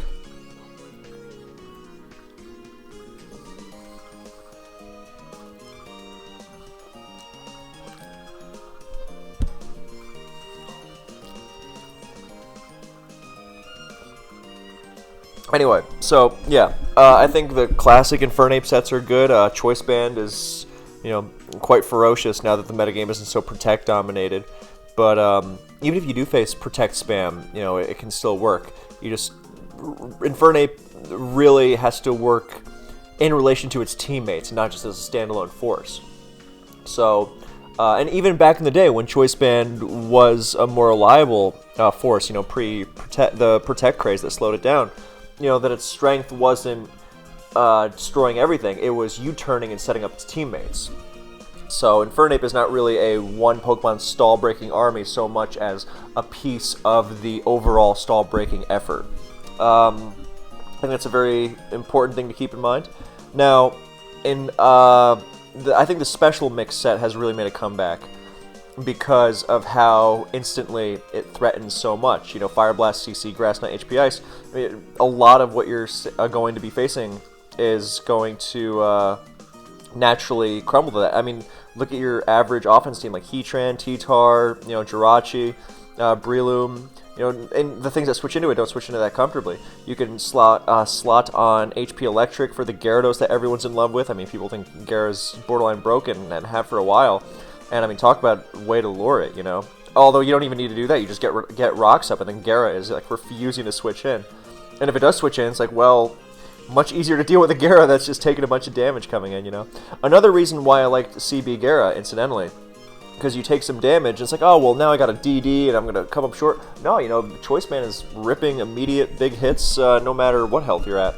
So, yeah, and I think there's also a lot of cool stuff you can do with, Wisp Infernape, Taunt, Wisp, Slack Off, CC, I think is cool. Or you could just run, honestly, Fire Blast, Close Combat, Slack Off, Wisp. Which, it sounds crazy, but again, there's so much possibility to these things. Obviously, having Stab Mach Punch is great for DD-Tar and Empoleon and everything on Earth. Or Vacuum Wave if you want to go the special route. But, yeah, really, there's Wisp is a great move on Infernape. Slack Off is a great move. But, you don't even have to necessarily, try to compensate for its longevity. You just keep in mind that, look, this thing's going to go down. I think, again, this is why I'm such a fanatic for Healing Wish. When you are able to play more recklessly with, earlier we mentioned Heatran, I got worn down by Clef. Well, now Heatran's back. Incidentally, Heatran as a partner for, and we got to go back to Zame's channel because we have exhausted the playlist that we were using. But yeah, the fact that you can bring Infernape in a second time after it's been worn down is just is beautiful. So yeah, I think Infernape is really on the up and up, and I might I'm so inspired to make another video, like the grand return of Infernape. I think I've actually made that video before in like 2023, like it's about DPP Cup Finals or something. But yeah, I'm a big fan of Infernape. I mean, you load it with things like Weather Clear. I mean, Sunny Day Heatran is another good one. And, anti-water stuff, anti-Latios stuff, and like it takes some aware building, which is why it's down here with the similarly plagued Suicune. But hey, these and they fit together, honestly. And I had a team with them and Spikes, and yeah, they're really, really good. Now Dragonite rounding out this is A2, right? Yeah, Dragonite rounding out A2, and I'm gonna take another eat another egg.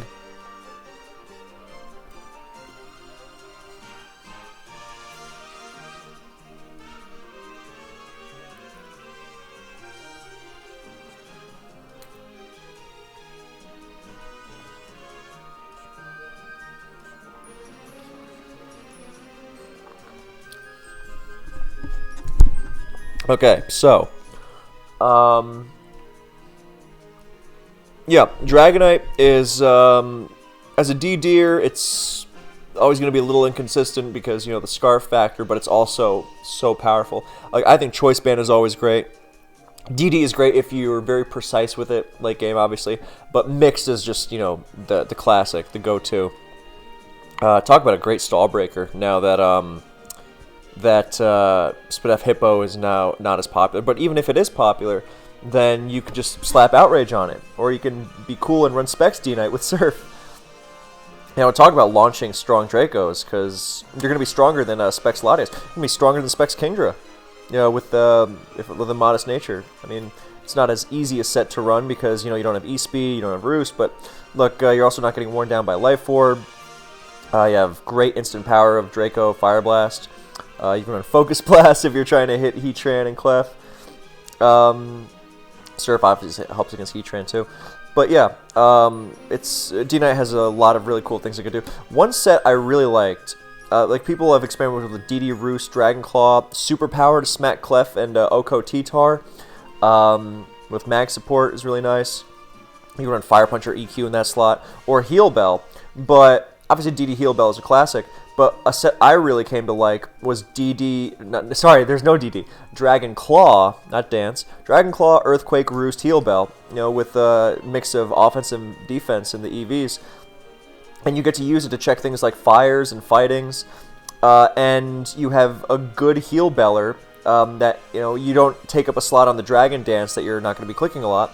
Because just Dragon Claw and EQ, against an offense team, you're not going to be clicking DD. You're just going to be trying to respond to as much as possible instantly. So Dragon Claw and then EQ as the complementary coverage, which you need to actually check things like Heatran reliably.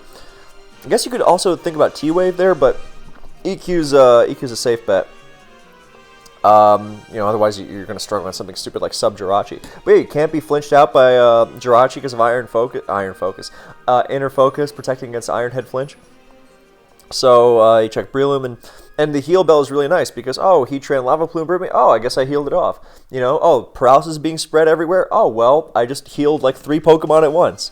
Obviously, you got to be careful. You can't pair this with Toxic or Breloom, but yeah, I really like the idea of Dragon Claw of this D-Knight set. I hope more people use it. But in general, I think D-Knight, look, it's flawed because Stealth Rock weakness, defensive profile is kind of limited compared to Gyarados because of that massive ice weakness, so you don't use that water resist as much. But the power of that Dragon Stab is just, and E-Speed is obviously an incredible tool. So yeah, now we go to A3. Leading it off is Bronzong. Bronzong could have been higher. This is what I mean. Bronzong easily could have been in that A2 tier. And I don't mean to say that it's low by putting it in A3. This is still a great rank. This is why, those discussions regarding the viability ranks on Discord were like, why is Bronzong so low? It's like, dude, this is a great rank. It reminds me of, in the film world, if you look at a lot of, if you spend too much time reading other people's reviews like I do, you'll see someone rate a movie 4 stars and go, yeah, I liked it. I didn't love it. It was okay. I'm like, dude, 4 stars is amazing. Like 8 out of 10, that shit, I feel like people kind of default to like giving everything they like 7, 7.5, 8, and then like they give like everything 9s and 10s that they like, and like, okay, well, that doesn't make it feel as special. Like, yes, there are a lot of great movies, but You know, for me personally, even if I give something a 5 out of a 10, that means I liked it. So, you know, even a 4 out of 10, there's something there to recommend it. So, but, you know, that's me and my crazy scale. But I say that to say that, look, even though Bronzong is A3, Bronzong is an amazing Pokemon. It's very good. I don't know how you could argue against it. And I'm putting it next to Kingdra and Blissey and Donphan and Quagsire, which are Pokemon I also think very highly of. I mean, it's just that something has to be placed first. So, again, you could swap Bronzong and Dragonite here if you really wanted to. I don't know. I don't think you should put Dragonite that low. Maybe you could just move Bronzong up to be the last of A3, or move it ahead of Dragonite, or sorry, last of A2. Behind Dragonite. Maybe you could move it ahead of Dragonite in A2. Maybe you could move it ahead of Infernape. Like, but, you know, that's kind of missing the point. The point is that Bronzong is very good.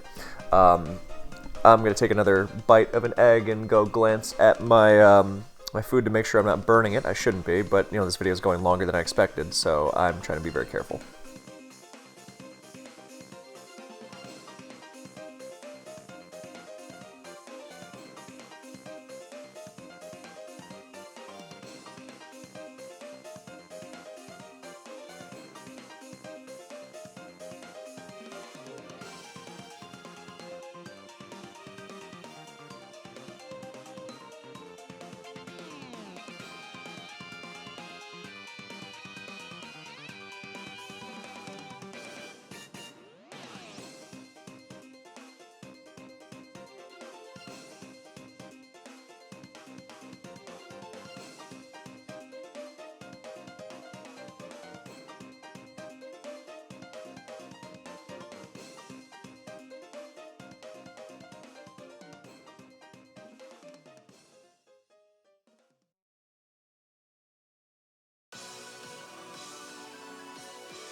Okay.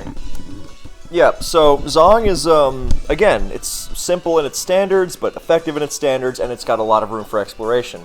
Standard, you know, Trick Room set, which is basically an Agiligros that, you know, that has its limitations, but also can't be outsped by Scarfers, is very, very good. But, you know, I tend to like Bronzong's defensive profile so much that I don't wind up going with it. And what I like about the Trick Choice Band set in particular, or Trick Iron Ball, Trick Macho Brace, whatever it is, that, you know, you get it in early and you use that defensive profile, you know, without the wasted slot. That Trick Room is wasted, but you know what I mean. That if you use it early on, well, I want to do damage with it, but I'm not clicking Trick Room, so if you're not clicking it, then what's the use? Whereas Trick Choice Band, you get it in early, and against defense, that's the biggest thing. Trick Room is...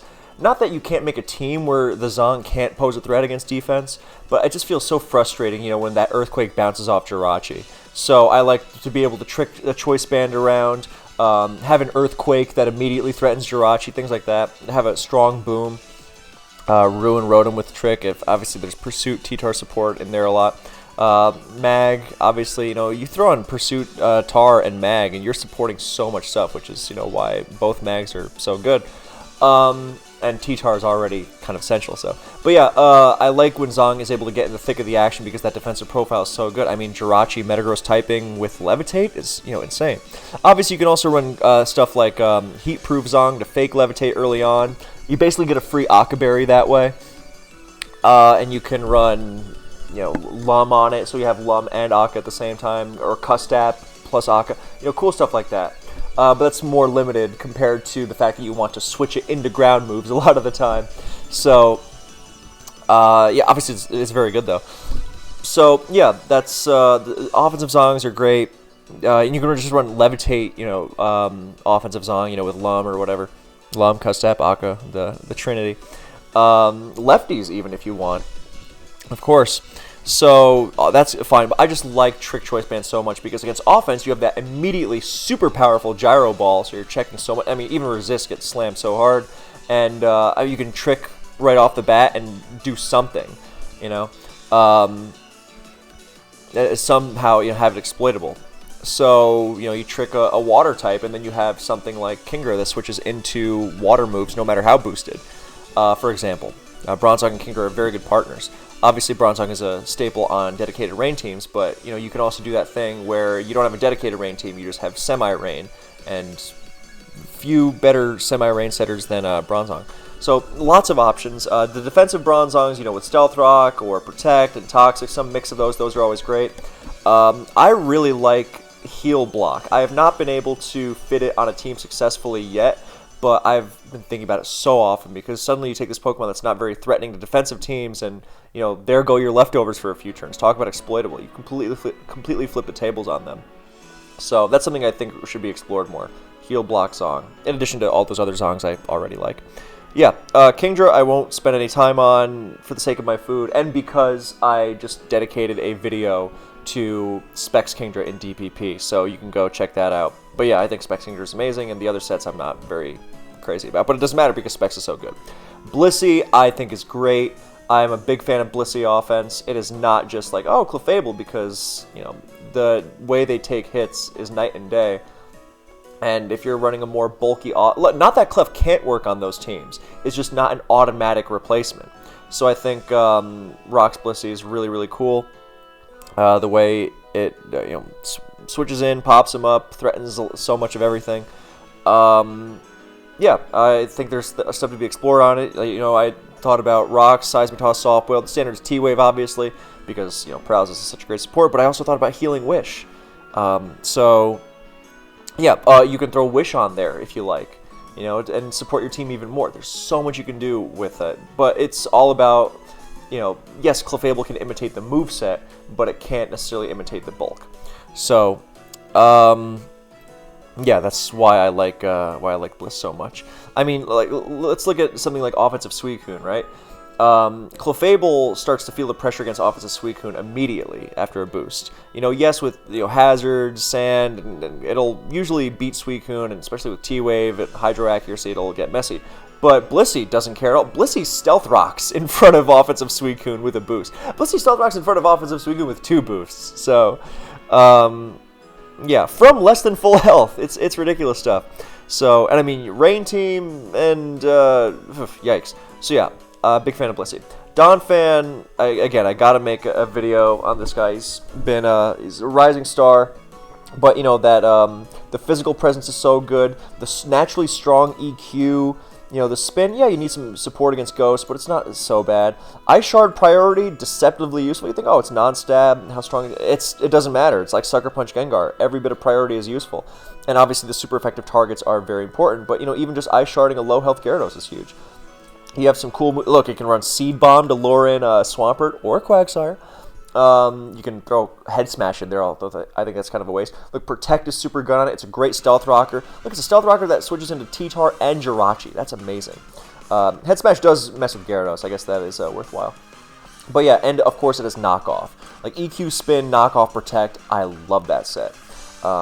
Really, really great Pokemon. And I hope we see it get its due more. I mean, it already is getting its due, but I think it's just going to become more and more popular. Quag. As soon as it's adopted physical defense as opposed to its traditional special defense, not that it can't still run special defense, but it's just a great, you know, Swampert-style wall that recovers and is immune to water, which is obviously incredible. And it's got that resilience in the face of against like D-Deers. Yeah, it's a simple Pokemon. You gotta make up for the fact that it really is completely helpless into defensive stuff. And that's why I actually wondered if Yawn Quagsire has any merit. You know, EQ, Recover, Toxic. I like Protect on Quag. I think that should be used more. I haven't seen anyone use that. You know, for all the same reasons. You know, lefties, because, you know, it's got a little lower bulk. You want some lefties. You want to scout booms. You want to scout tricks. All that jazz. But... yeah, Protect is really good. Encore, the standard, is really, really useful. But I wonder about Yawn, because obviously it's the most useless thing ever into Breloom. But incidentally, I've seen some people use Curse Quagsire with Ice Punch to decent effect. So that could be... I think that's decent. You know, EQ, Ice, Recover, Curse. But yeah, I generally think that just mono EQ and then a utility move is better. But... Yeah, obviously it's flexible. But yeah, I wonder about Yawn, just because its all-purpose nature means that against offense, I mean, look, even if they don't stay in and get Yawn, then they're switching, they're taking hazard damage. And against defense, it's pretty much the best thing you're going to use, because, I mean, even if you sleep a Rest Hawk, Rotom, or Jirachi, hey, now they're not controlling their sleep, and now you can exploit them with, like, with a Trapper or something, or some other offensive piece, where, oh, I want to wall them with my Jirachi/Rotom, but I'm not, I'm asleep, and it's not even the kind of sleep where I know I'll wake up in 2 turns, and obviously you completely turn the tables on Clef or something, but, yeah. But of course, Curse with mag support means that you can kind of pose a threat to a lot. You can't get stalled out as much. So, maybe I'm underrating it. But yeah, I think Quag is a great move pool. And generally, it's just the reason it's this high is because its defensive profile is just so good. Yeah, okay, so now for the sake of my food, we're going to go a little quicker as we go down to B1. So Uxie leads off because it's funny because it doesn't necessarily like really counter anything in the truest sense of the word, but like it just kind of takes hits from everything and spreads paralysis, U-turns, even as knockoff. Great stealth rocker, so you can make some really good pair spam teams with it. I think it should be explored more. Scizor. There's a Scizor set I love. BP, U-turn, knockoff, roost. Knockoff is obviously an amazing move. It's got an amazing defensive profile where you switch into Bronzong and Metagross. That's a really big one. Metagross without really fearing a boom. You have the momentum of U-turn, the anti-defense utility of knockoff, the priority of bullet punch, great against offense, of course. And with special defense, you check a bunch of stuff. Yeah, so I really, really love that set. Traditional Choice Band, I think, is making a comeback. I think it's obviously going to be good. It's banned Scizor. Scarf, I want to like more because, anti-Gengar is great. Starmie, Latios, but, it risks... look, when Scarf Scizor hits, it hits. It's just building a team around it can be frustrating. But yeah, I love that defensive Scizor. And classic bulky SD is good. Celebi, truth be told, I probably could have put Celebi higher. Maybe I should have. But, I was kind of... Well, I think Uxie is really good. I think Scizor really... I was really enjoying that bulky Scizor set. So, yeah, please excuse me eating this egg real quick.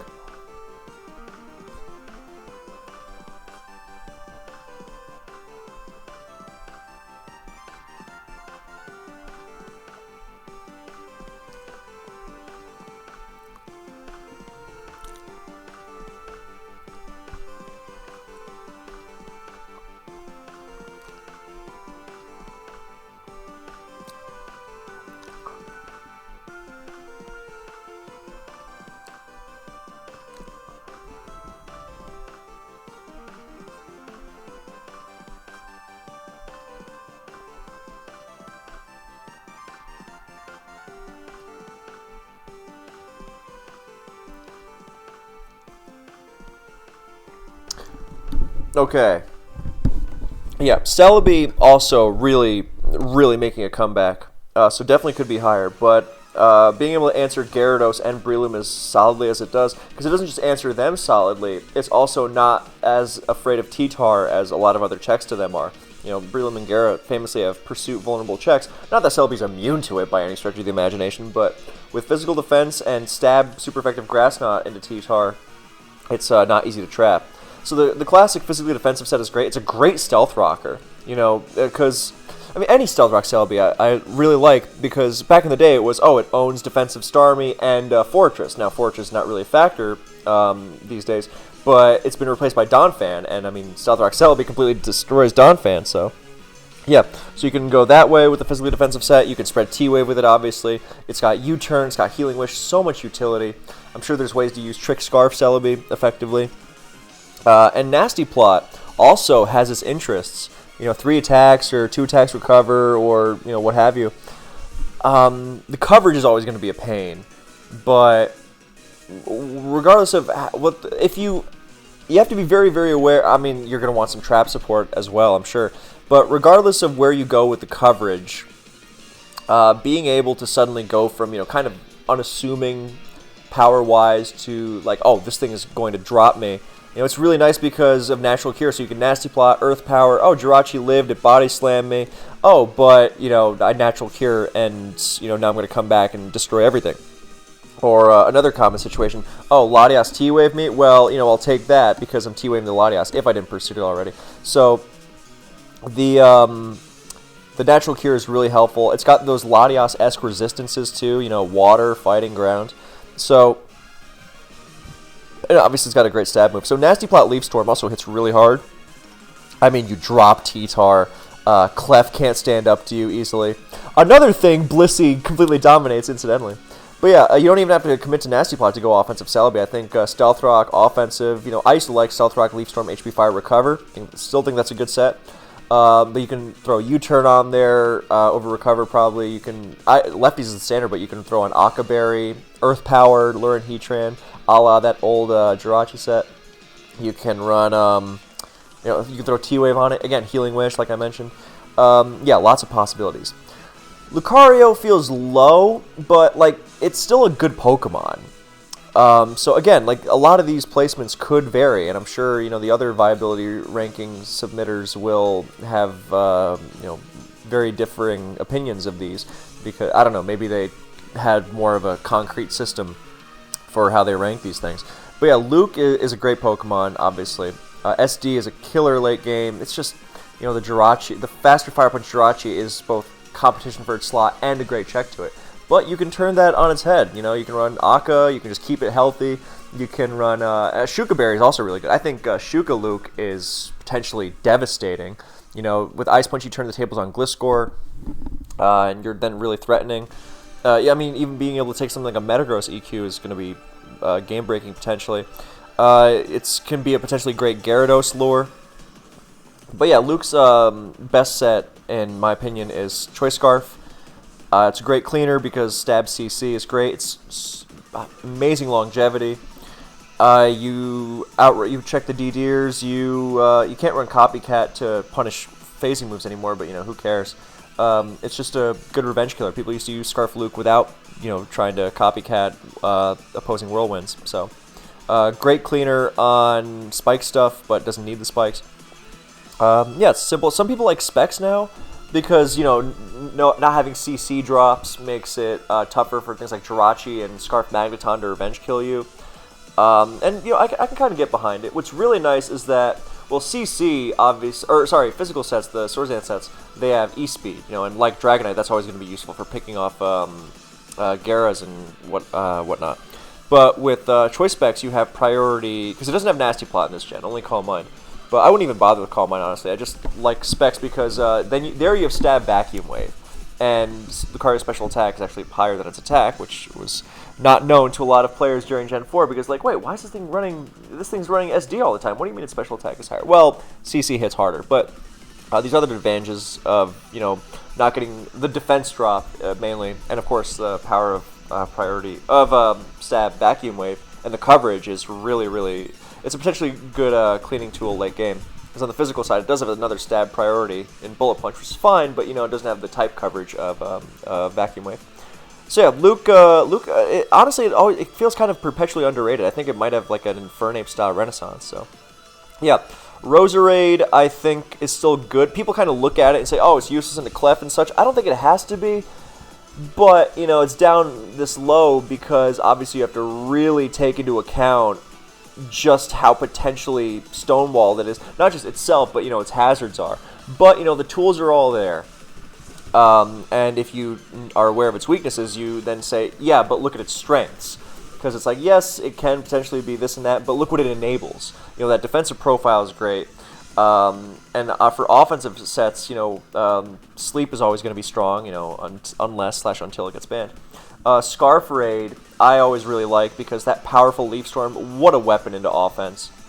Potentially dropping non-sash Azelf lead one, or turn one, or probably really, with the way they're EV'd now.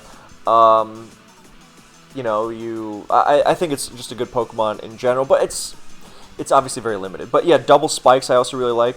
I think there's stuff to be explored with its utility, you know, aromatherapy, gastro acid, not gastro acid, sorry, I don't think it gets it. Worry Seed to mess with Magikarp Clef. It's tough to pull off. It's very specific, but it has its place. Nidoqueen is in a similar place. with the whole, like, oh, Clef and Levitating Superman teams, But look, Nido, defensively, okay, Machamp's not around, so it lost that, but it's still a good, bulky ground. And what the thing about Nido is, it's got a great move pool. I think the set to really use if you're worried about defensive stuff is Taunt Super Fang. That really, like, it's actually deceptively speedy if you invest in it. So, like, EQ, Taunt, Super Fang, Ice Beam is really going to mess with the average defensive team. And I specify Ice Beam in that last slot because of Gliscor. So, but, I mean, you don't even need it. You could run Toxic there if you wanted. But Ice Beam also helps with Breloom. So, point is, you see these options. You know, you could throw Roar on it, Taunt, Roar, Super Fang. Good lord. And yeah, so I had this idea for a team with Taunt, Super Fang, Nido, and Heal Block Bronzong. So you have these Pokemon that are good into offense, but then they turn the tables on defense unexpectedly. I still think that could work. Never fleshed that one out fully. Yeah, sorry. Let me just check on my food real quick because I don't want to burn it, and then I'll be right back.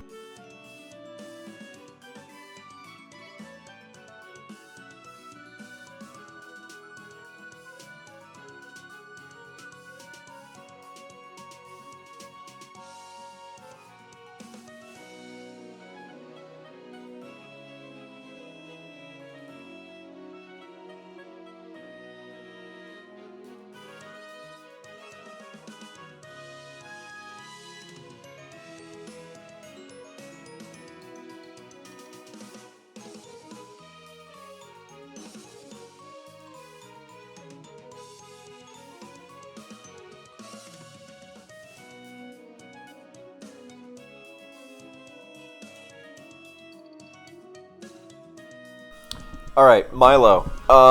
Good defensive Pokemon. Obviously, you have to worry about its defensive, not being good in defense, but look, I kind of like it, well, I like it on defense. It kind of fills a similar role to Latios, minus the whole pursuit factor, but, you know, stab water, so it's obviously not the same, but, you know, it takes on things like fires better, like Heatran especially, Heatran mostly, fires. Takes on Heatran better, takes on Jirachi, takes on T-Tar. Not that Latias can't mess with all of them very, very well, but obviously Milotic has its advantages there. You know, not being weak to Dragon. And it's a great Gyarados answer, really reliable. I mean, Lottie even can get melted by, you know, Outrage, let alone Ice Fang. But, or as opposed to just the standard of Ice Fang, not let alone.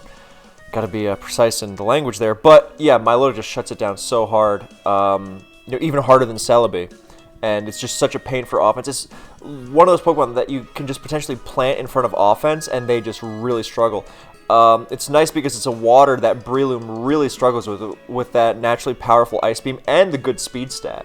Like, obviously Breloom can outspeed EV to outspeed it, but then it's losing a lot of bulk or attack. I don't know why people take out of attack on Breloom. I think it's a crazy waste, but yeah, it's great. Milotic is also a great answer to the next Pokemon, Rhyperior.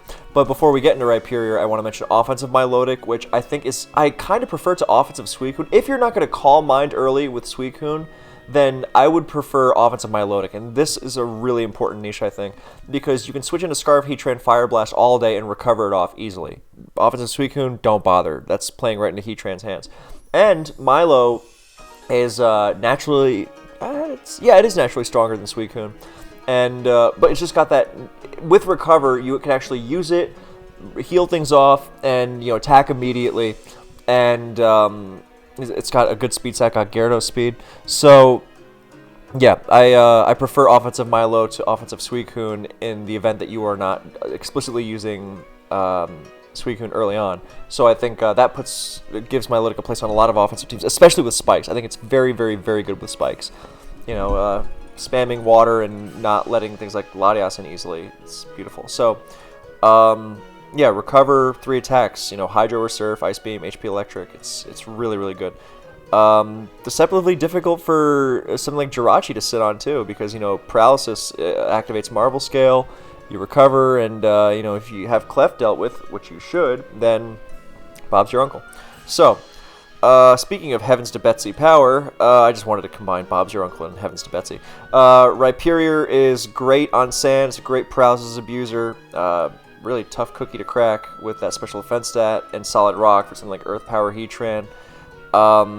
it's got a lot of sets it can mess with. You know, Sub is the go-to, and you want SD kinda. And so people have kind of been dropping Stone Edge for Ice Punch. So you hit Gliscor and Breloom. I always like 3 attacks, but I understand that, you know, Skarmory can be kind of irritating. So if you can't fit Mag, which is understandable, or, you know, your preferred level of anti-Skarmory support, then you can definitely run SD and just pressure with Ice Punch. But, you know, honestly, I'd even think about like SD3 attacks, or which might feel like overkill, but with paralysis, then, you know, the sub, I feel like the sub can be overkill, whereas you really need the extra power to break through things like even defensive Rotom. So yeah, I also, what was I wondering about? Choice Band is, I don't know if it's worth it, but because it's not, the extra power over T-Tar doesn't feel that tangible, but, and the lefties is just so good. So I think it's mostly SD and or sub. There was one other thing I was thinking about regarding it.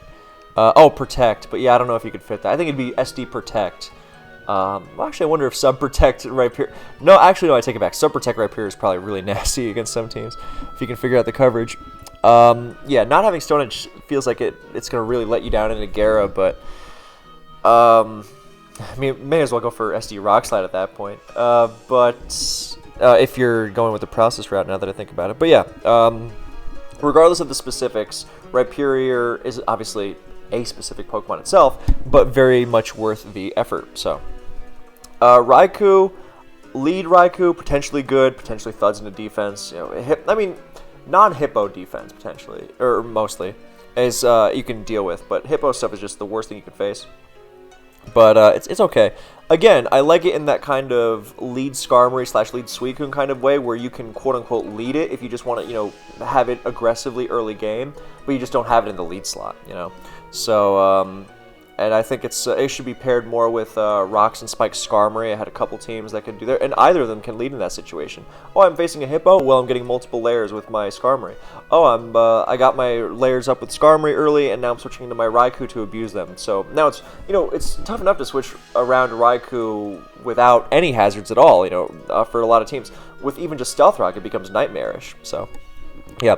And I still like Calm Mind variants. You know, Calm Mind Protect, I mean, that's it's great into offense. It's killer. But against defense, you know, with the T-Spike stuff especially, it feels like it's really a kind of strategy from a long, long time ago. You know, the pre-Clef era, pre-Nido-Clef era. Pre-Lottie, too. But, you know, Lottie can be highly exploited by Raikou. But I think that, you know, Calm Mind, Aura Sphere Raikou with HP Ice. I think you can also run HP Grass on it if you're trying to lure Swampert. But that's for a different kind of team. I think Calm Mind should run HP Ice because, you know, with Lum or Shuka, either way, you get that thing of free boost, like on that kind of Skarmory team. And, I mean, offense struggles to deal with it because it's so naturally fast, even with the rash nature Aura Sphere requires. But also, it destroys defense because Aura Sphere, you know, slams Clef.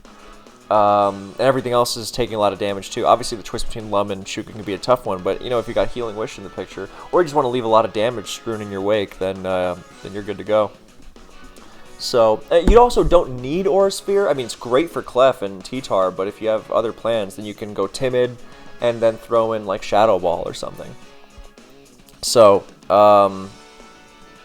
yeah, that's it for Raikou. Arrow, I mean, Arrow's a good Pokemon, obviously it's a good lead.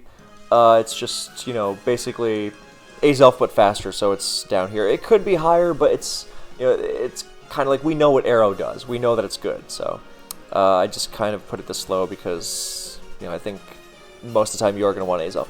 What I did think about was the old Taunt Roost Stone Edge EQ Life Orb set, but with Magnezone support, so you drop Taunt, so you no longer, you know, need it. You have Mag to deal with Skarm, and then you throw in Ice Fang, so you destroy Gliscor and Breloom, which were the thorns that kind of led to the fading out of the Stone Edge, the Quake Edge Taunt Roost set. And with Magnet Rise Magnezone, you also get rid of Bronzong, which also came, you know, partially as a response to that Arrow set being so dominant. So That was something I thought of. I didn't, bring it to fruition quite, but there are lots of teams you could slot on, very old school teams that could work.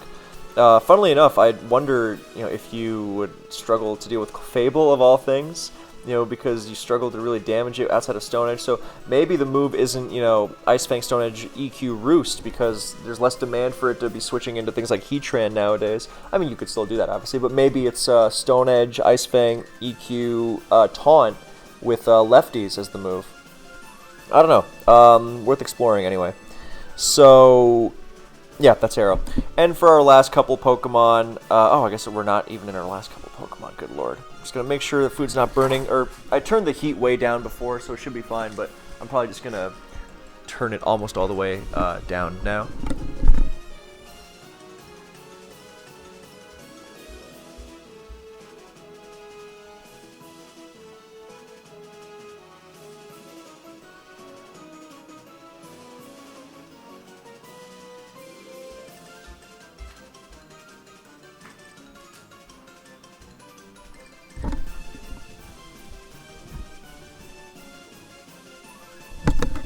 Okay, Gallade. Gallade, I think, is super underexploited. Like, people are trying, like, Trick Scarf now, but which is a great set, but I think it has so many cool things it can do. I think Taunt, Wisp, CC, Filler is potentially, one of the most irritating Pokemon for defense to deal with. Scarf is cool because you still have use against offense, but, even, you just kind of use it as a Machamp, I'm surprised we didn't see more, Gallade in place of Machamp teams. Yeah, so Gallade is good in that sense, but Taunt, Wisp, CC, Wish, it gets Wish in the last slot, You can Destiny Bond, Zen Headbutt, Ice Punch, whatever. It's it's got just the right speed stat, I think it can do a lot of things. You don't have to go Taunt, Wisp either. I mean, that annoys offense, but like SD would also really threaten stall, because it's got a great special defense stat. So, it's not the easiest thing in the world to revenge kill for something like Latios. And it's also got, it's got Steadfast, obviously, but I think it has Inner Focus, so you can't flinch it with Jirachi either. So, I mean, it's very physically frail, but like it's a potentially great Pokemon. I think great is maybe pushing it, but I think it's got a lot of cool things it can do. Mamoswine, look, I was thinking about Scarf Mamoswine a lot, Ice Shard because you still want, the Shard against Scarf Flygon and just in general. But EQ, that fast, strong EQ, oh my god, like Scarf Flygon left in the dust, or Scarf Flygon power-wise left in the dust by that EQ. Super Power for the slam against Clep, Stone Edge for the coverage, Anti-Gara. Harder hit against Zapdos, so. But yeah, I think just standard Life Orb Mamo with those moves is also really good. I think, like Knockoff, Ice Shard, Knockoff, EQ, Filler, Ice Fang is potentially very annoying in conjunction with some stuff like Mag. Yeah, I like Mamo. I think it should be explored more. Togekiss, another Pokemon that should be explored more. I mean, yeah, it can do stupid Nasty Plot, T-Wave stuff, Heal Bell thrown in there if you want.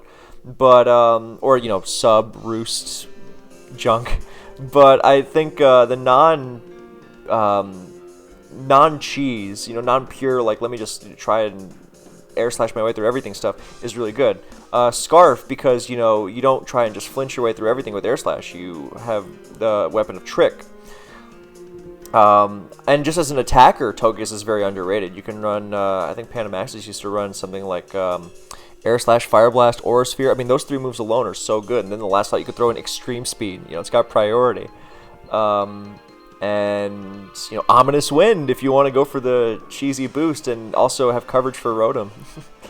You can throw in T-Wave or Grass Knot, actually, for Swampert, and Hippo might be very good. So yeah, there's lots of stuff it can do. That special attack stat with, Fire Blast, it's, yeah, Azelf-esque almost, but with Aura Sphere for T-Tar and Heatran and Clef. So, I mean, you could even run Nasty Plot 3 attacks and do pretty well, I think. So, its defensive profile is kind of awkward because it's got good bulk, but the typing is in terms of resists. A lot of neutrality to hard-hitting stuff. and combine it with Rocks and Sand. But it also has that potential quality a la Zapdos, where, you know, it gets a Roost off on a bulkier set, and oh man, you're in trouble. So, yeah. I mean, the Serene Grace part is stupid, but potentially really terrifying. Gastro, I have a very soft spot for. I think Sticky Hold is super underexplored to block Knockoff and Trick. And I think it's a good Swampert Gastrodon-esque Pokemon. Water ground typing, great bulk, recover, responds well to the threats it's checking. Not really good into defense, but hey, that's where things like Yawn come in. So, yeah, I like it. That's more or less it. Fori, I think, kind of sucks. But I understand that as a place in the tier. And, like, those hazards are no joke. So, like, I could see some offensive teams where you use, like, dual hazard Fori a la Skarm. But, you know, you have Explosion on it. Or you put Rocks somewhere else and then you put Spikes and T-Spikes on it. So, you know, by the time Fori comes in, you've already got Rocks. You would go for Rocks first, obviously, because you don't, you know, that feeling of going for Spikes first and then having to get Rocks as Gyara comes in, you're still under more threat than you feel like you should be, considering how many turns you've dedicated to putting up hazards. Yeah, so like it can do stuff, I'm sure. Like Custat might be cool, you know, Spikes, T-Spikes, Spin, Boom, whatever. But like defensive Fori, I think is like junk. And I think people kind of trick themselves into thinking it's good. Okay, and finally, we're down in C1 tier. I left some stuff off, right? Because honestly, I didn't feel like ranking literally everything. Like, I like Staraptor. I like Heracross is a big thing I left off. Big, relatively.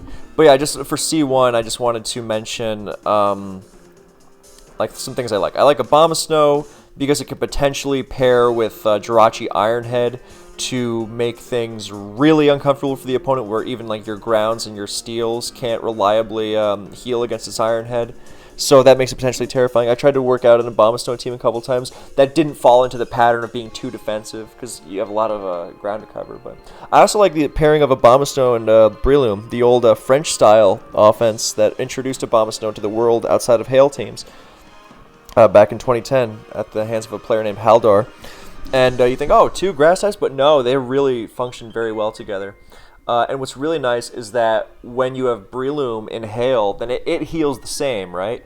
But its checks, like its Steel-type checks, don't, or Gliscor. You know, so suddenly when Skarmory or Jirachi or Gliscor isn't healing against Breloom and Breloom is, then that's a new advantage for it. So Abomasnow Breloom is a very good combination. And, you know, like, yeah, they're both grass types, but they cover different things. Like, Breloom checks things like T-Tar. Abomasnow checks water types, so that, you know, just Ice Beam Breloom, so. Yeah. Kabutops, it's not really a rain thing, so much as this is a, another Sand Immune Rapid Spinner with a, you know, it's got the Spadef boost in Sand, that's why I like it, and it's got Knockoff. So, I think that it has potential. I mean, fitting it on a team, very awkward, because that water rock typing leaves it with some really nasty weaknesses. But I think it can work. Like, but yeah, like there's stuff I'm leaving off. Like Omastar can work with specs on Rain, but yeah, this is just stuff I like. And finally, I like Steelix because it really shuts Jirachi down incredibly hard. It heals off Stealth Rock, you know, because it's quad resistant to it. And unlike something like Metagross that switches into T-Tar, Steelix also resists Crunch, so you take even CB Crunch very, very nicely. You gotta watch out for Fire Blast, but, you know, so do the other things.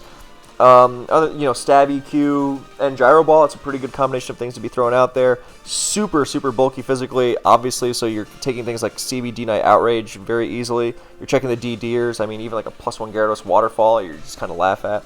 Obviously, responding outside of EQ is kind of not so good, but I mean, you roar, you boom, you can make it work. It's like a combination of Metagross and actually, I guess it's more of a combination of Bronzong because it's comparatively less threatening. So compare it like a mixture of like Bronzong and Swampert-ish, you know. So it's not a bad not bad company to invite. Obviously, it's got many flaws, but, you know, so do those others when they're being used defensively. And even defensive Metagross is, you know, similarly vulnerable to letting Skarm do stuff to it. So I think Steelix is actually, I would probably even swap its place with Kabutops, honestly. I mean, really getting really nitpicking at this point, but I would probably do that. But yeah, I think Steelix should be explored more.